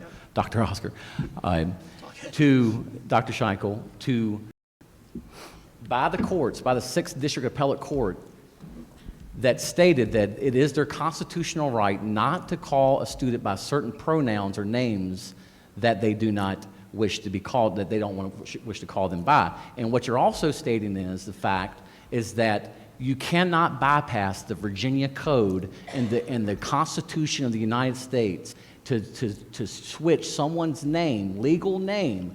You cannot bypass the law in doing so. And so you're saying it's okay to bypass the law and to do this, and you cannot. And that's what Youngkin's model policy is showing here, is that there's legal standing that the school cannot withhold this information from parents because there's constitutional standing, there's cases throughout the Supreme Court, and there's Virginia code that declares you cannot, as the school, withhold this information. And so they've clearly laid this out, and it will be fought within the courts, and it'll take the courts to push this board to make a decision. My point was simply that the parental rights can be superseded by the teacher's religious beliefs when it comes to the parental rights. And you of added on transgender top of students. that as well. Yeah. Often, when we consider new or revised policy, they are of an operational nature and largely unnoticed. Sometimes, as I believe the case to be with this proposal, the policy being proposed could have the consequence of adversely affecting one, if not many, students. And therefore, we are compelled to stop and take a longer and more intense look at what's being offered up. These types of policy proposals many times come to us as recommended changes brought about by changing political leadership in Richmond or Washington. In considering these types of proposals, I believe that two very fundamental questions need to be answered. The first is, do we have events going on the ground now that compels us to act now? I have asked of those for and those against this proposal, do we have any documented cases where a parent or guardian has asked for information pertaining to their child that they have been denied access to? Neither side was able to provide an example of this happening. In fact, there is already an avenue in place for getting such information. I do believe that parents have the right to know about their child, but I also feel that as parents, we also have a responsibility to know our kids, to have conversation with them about what's going on in their lives and in their world. Statistics show that the amount of time that a young person spends in face-to-face contact with an adult has steadily decreased since the beginning of the 20th century to where it's at an alarmingly low rate today. We as adults must reverse this trend and try even harder to know our children. Additionally, it should be noted that around 10% of parents in Rockingham County attend parent-teacher conferences at the middle school level. High school numbers are even lower. Now, let me be clear. I'm not stating that we in Rockingham County have apathetic parents. Our parents give of themselves by volunteering thousands of hours annually to help in our schools and contribute thousands of dollars in support of its programs. In that, we are truly blessed. From these numbers that our parents are pleased with their schools and not distrusting of them. In addition to all this, as has been already stated, there are already legal cases in the courts that may settle this issue, and the governor has made his proposal that will make its way through the process, and ultimately, the decision may be beyond this board's control. So the next question we may want to ask is, why now? What motivates the bringing forth of this proposal with such a sense of urgency? The author of this proposal has made it clear from the beginning, both in public comment at meetings and recorded comments online, that this is targeted directly at the transgender members of our community. In so doing, it places the division squarely in the crosshairs of groups who would seize upon this as a premise for legal action. I have always maintained that the best use of taxpayer dollars is not in paying attorney fees, but rather in educating kids. Even more than that, targeting anyone in a way that makes them feel less than worthy goes against all that I believe that my faith teaches me. Another answer as to why now may be more subtle, but it should be just as concerning. Why would a person who is elected to advance the education of all kids in the county spend so much time trying to place doubt in the minds of parents about those same schools? Just last meeting, it was stated on no less than 2 occasions that the schools were trying to hide something. No examples, just a claim. Should it concern us that at the same time as doubt is being planted about public schools, that ads are posted encouraging parents to pay to send their kids to a private school run by that member's family in order to spare kids from the harmful public schools? These and many more questions remain unanswered in my mind. I was recently contacted by a student who had a question concerning this policy. They asked how this policy would respond if a student lived in a home where the parents were separated but had joint custody and who may not agree on this policy. Who signs? Who has the final say? My response to that student was, as I understand it, as it's currently presented, this policy does not address that scenario. And I asked them if they would share with me their perspective on this proposed policy. After a few days, I received a response that I think sums it up pretty well for me, and this is from the student. Mr. Breeden, thank you for the clarification. I feel like it is a tricky subject because everybody's situation is different. Like some students have just little nicknames that come from their name that even their parents call them, and even though their parents would give permission for that, I feel like it's a slight inconvenience for the parent when their days are probably full of more important things they have to do. I personally don't think that there's anything wrong with a nickname as long as the student says it's okay, because in the end, the student will have to be called by that name, not anybody else. Now, it gets a little more difficult to decide the right option when it comes to transgender and non-binary kids because some of them have supporting parents who would be perfectly fine with giving permission to let their kids be called what they want. Yet other kids have very unaccepting parents or parents that just have no clue what's going on, and honestly, sometimes that's better for the kid's safety, especially if the kid has an abusive parent that doesn't believe that any of that is correct. I definitely can understand the significance of the decision and where it is coming from, but at the same time, I don't think it's the safest option for everybody. nor do I believe that the parent's permission for a nickname or anything else of the sort is the correct way to go about it.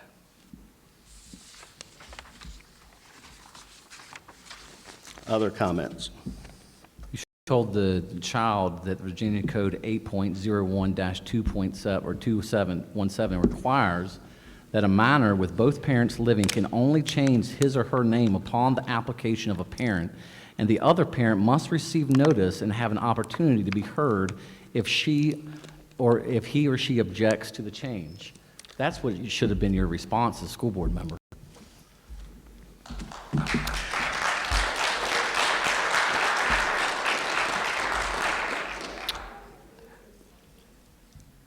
I will say that I have made the conscious decision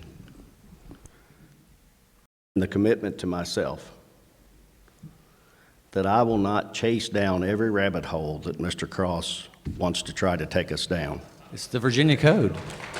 And I want... Call the question. And I want to get back to doing what we Virginia have Code. been doing, and that's educating children. I know you don't like Mr. Chairman, I would like to call the question. The question No, wait a has been second. called. No, you're not going to ignore me. You're not going to make a statement and then ignore what I have to say. What I would say is we go by the Virginia Code, which is the law of Virginia. Apparently, you don't like the Code of Virginia or the law of Virginia. Okay, the question has been called. And because there has been such interest in this topic, I think that we will do a roll call vote. And I would ask the clerk to call the names for the votes. And I would ask that if you support the policy, answer yes. If you do not, answer no. Chair Breeden, No. Vice Chair Lohr, No. Mr. Cross, Absolutely yes. Dr. McQuilkin. No. Motion fails.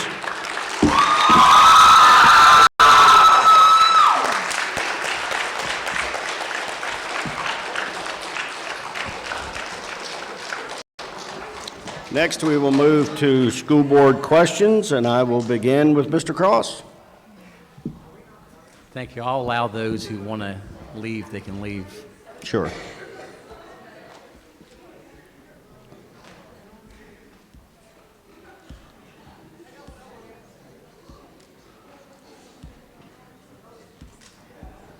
Let's have order so that Mr. Cross may be heard. Go ahead, sir. Although tonight we didn't witness the changing of a policy, or actually the adopting of a policy that protects parental rights, that reflects the majority in our community, I'm not disheartened by this tonight, because all three or four has sealed their fate in being on this board. And so I am not disheartened, I'm not downcasted. They all stated within the DNR what their vote would be, except Dr. McQuilkin, which I do appreciate that. And I'm not disheartened by that. We knew where their hearts were at. That's why I even ran for school board. It's why I even stepped up to want to be a part of this board, was because I saw that this board did not reflect the majority of Rockingham County. And that bothered me, and it still bothers me, and it bothers the majority that are out there in the community today. And so I'm not disheartened by this tonight. I am very excited because there are already candidates waiting and lining up to run against those who oppose this policy tonight. And I'm excited to be able to work with a board eventually that reflects the majority of Rockingham County, and that we honor parents inside of our schools. You as a parent should not have to ask the school what my child's name going by. We shouldn't have to beckon the school to say, is my child being asked to be called by a different name? That is the role of the school to tell the parents what they're being called at school. Anything different other than what's in Power School, that's the way it should be. It shouldn't be back on the parents to find out whether it's what their child's name's going, what their kid's going by at school. And you're putting this back on the parent and demising the parent and saying there's not parent involvement. Well, what about the parents that work 12-hour shifts? And what about the parents that work night shifts? What about the single parents that can't come to school board meetings and go to after-school events? Not everyone in this county makes six figures. They work very hard, and I'm not saying if you make six figures, you don't work hard, but what I'm saying is they work very hard and sometimes have more than one job to be able to give back to their family. And so to put this responsibility back on the parents is a shame, is a shameful thing to do. And I'm ashamed tonight to be a part of something that takes away from parents in Rockingham County Public Schools. But I'm glad that you all are on record tonight, because that record will be known to the voters when it comes to vote you out in November of 2023. I'm not done. I'm not done. I'm not done. I'm not done. It won't be many. I also want to say tonight, actually, I have two things I'd like the superintendent to answer, and then I want to finish with this. So, Dr. Scheichel, tell us where we are on the SROs and the state grant money that the sheriff applied for. Yeah. So as you know, during the budget season, we talked about your request to add 4 SROs as part of the budget. At the time, we didn't quite know what Governor Youngkin's funding would be through the budget. There was a chance that SROs would be required. It wasn't clear that funding would come along with it. So we waited for that and had multiple conversations with the sheriff in terms of, what we should initially try. And so we are guaranteed funding from the state for at least 2 additional SROs. We haven't heard back on the second part of the application that will likely fund the other 2 as well. So those 4 middle school, well, again, we have to be careful. They're not middle school SROs because they would also serve in other areas, right? But they are like the SROs that currently are stationed, where their office is at the high school. These would be at the middle school. I also know that interviews for 4 positions potentially are starting tomorrow. So I've spoken to Sheriff Hutchison about that. He has more than 4 candidates, some internal, some external. Awesome. And so again, once we know all the details, but again, I would anticipate that 4 SROs will be added to the staff. And again, because we did go for the grant, it means at no cost to, no additional taxpayer money from Rockingham County has to be spent. Awesome. I appreciate that update.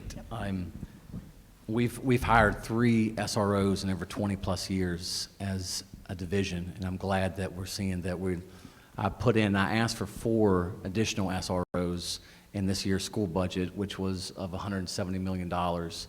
The next thing you know, in Uvalde happened later in the year. And so now they are needed, and we see that they're needed more clearly than what we did before, apparently. But I'm happy, very happy that the process has started, and the sheriff has more than 4 applicants wanting to be SROs, because that's very encouraging as well, because there was a lot of people saying that it would take 2 to 5 years possibly to hire a couple of these SROs. So that's very encouraging to see that the sheriff has already got more than 4 applicants for these positions. And the second thing I'd like to ask you tonight, Dr. Scheichel, is do you know for sure, I've asked you before this and the answer was no, but have we recently, do the nurses in our schools have Narcan available because of the scare of fentanyl right now inside the United States? They do not at this point. Okay. No.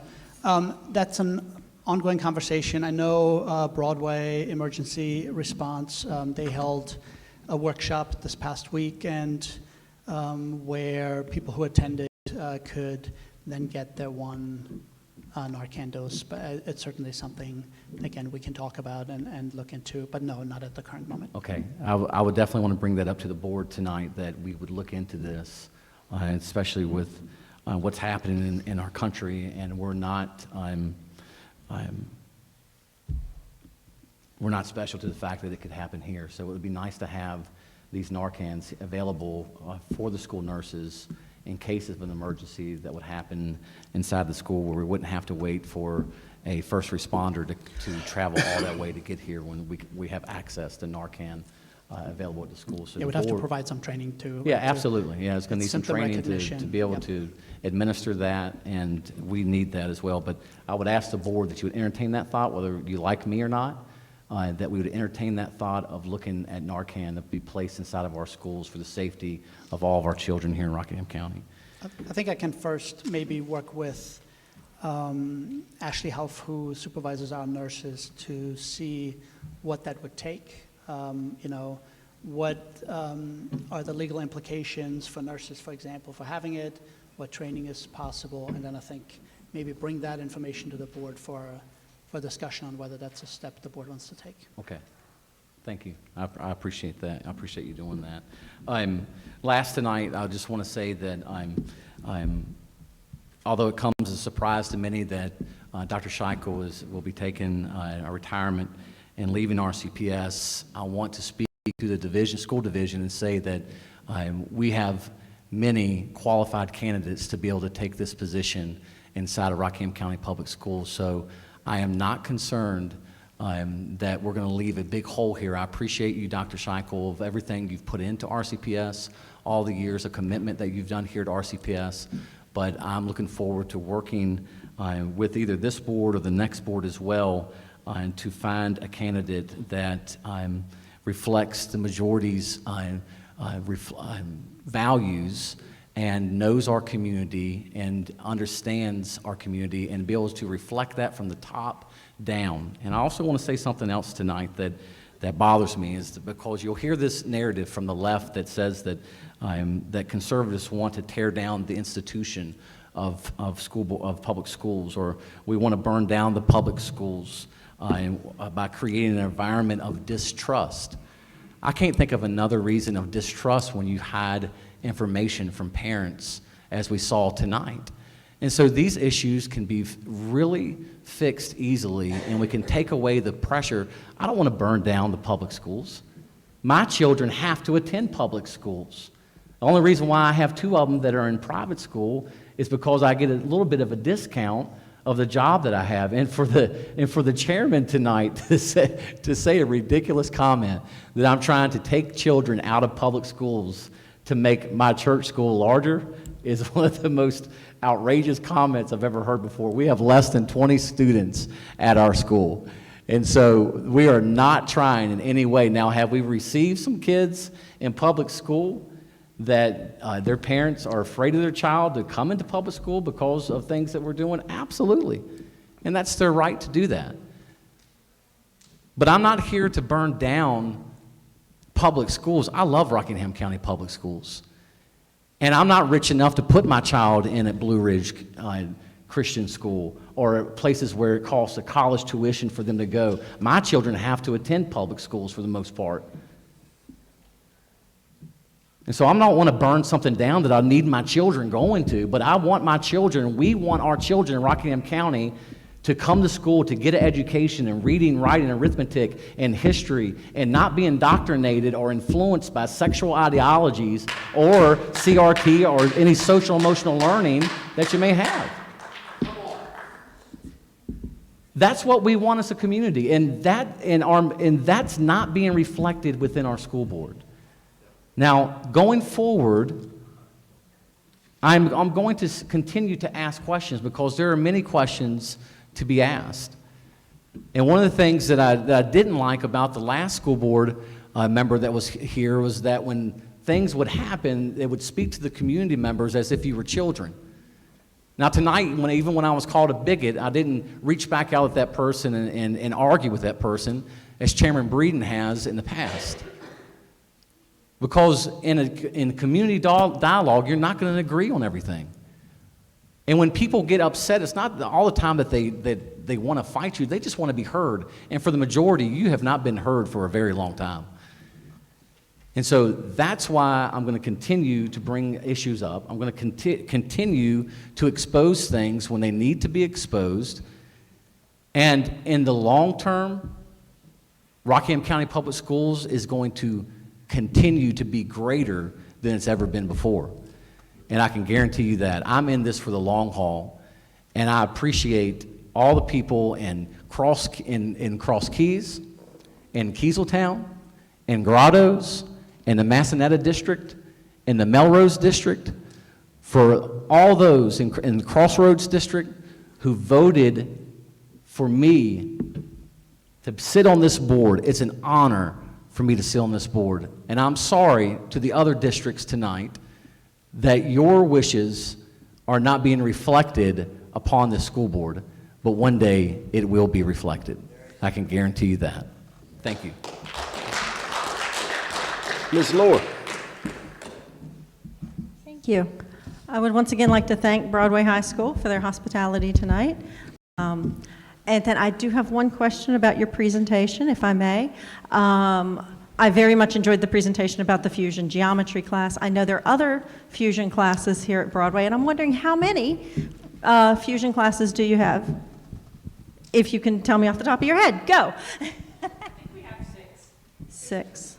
That's awesome. And for those, I'm not sure how clear it was during the presentation, but in most of those classes, correct me if I'm wrong, but in most of those classes, the kids take one class, they're in it for one class period, but they get 2 credits. So they get to double dip and learn geometry while learning construction. So they get 2 credits and twice as much. So it's really awesome. So thank you guys for your commitment to that program. And that's all I have. Thank you, Ms. Lohr. Dr. McQuilkin. Thank you, Chairman Breeden. I would like to say that tonight we have witnessed to me, a momentous occasion when Dr. Scheichel announced his retirement as superintendent. And I would like to recognize him for all that he has done for the school system. And I would like one clarification, and that is that you will be with us until the end of 2023, the June, when school ends in 2023. That's correct. My contract ends June 30, 2023.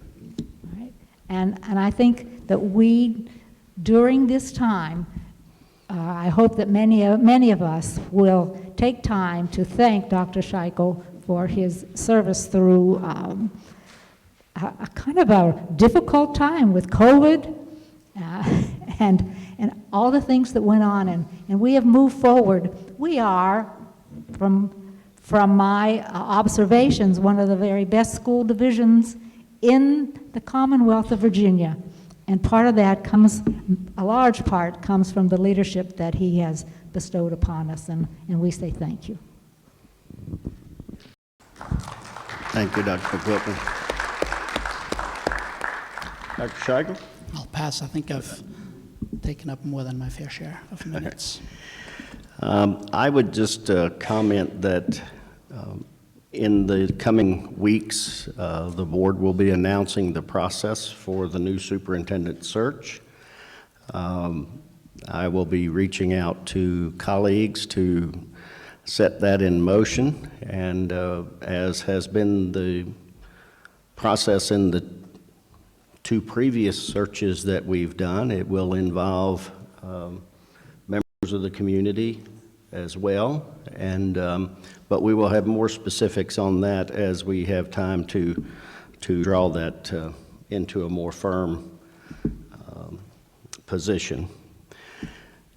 Thank you all again for staying with us tonight, and we do have reason now to enter into closed meeting, and I will entertain a motion in that regard. I move that the board enter a closed meeting to discuss and consider the following pursuant to provisions of Virginia Code Section 2.2-3711, A1, personnel, specific public officers, appointees, or employees for the purpose of considering such individual's assignment, appointment, promotion, performance, salary, or resignation. Thank you, Ms. Lohr. Is there a second? Second. Thank you, Dr. McQuilkin. All those in favor of entering closed meeting, please say aye. Aye. Any opposed? That is 4-0. We are now in closed meeting. Thank you all and be safe going home. Do you want me to keep this? You can. Yeah, you can.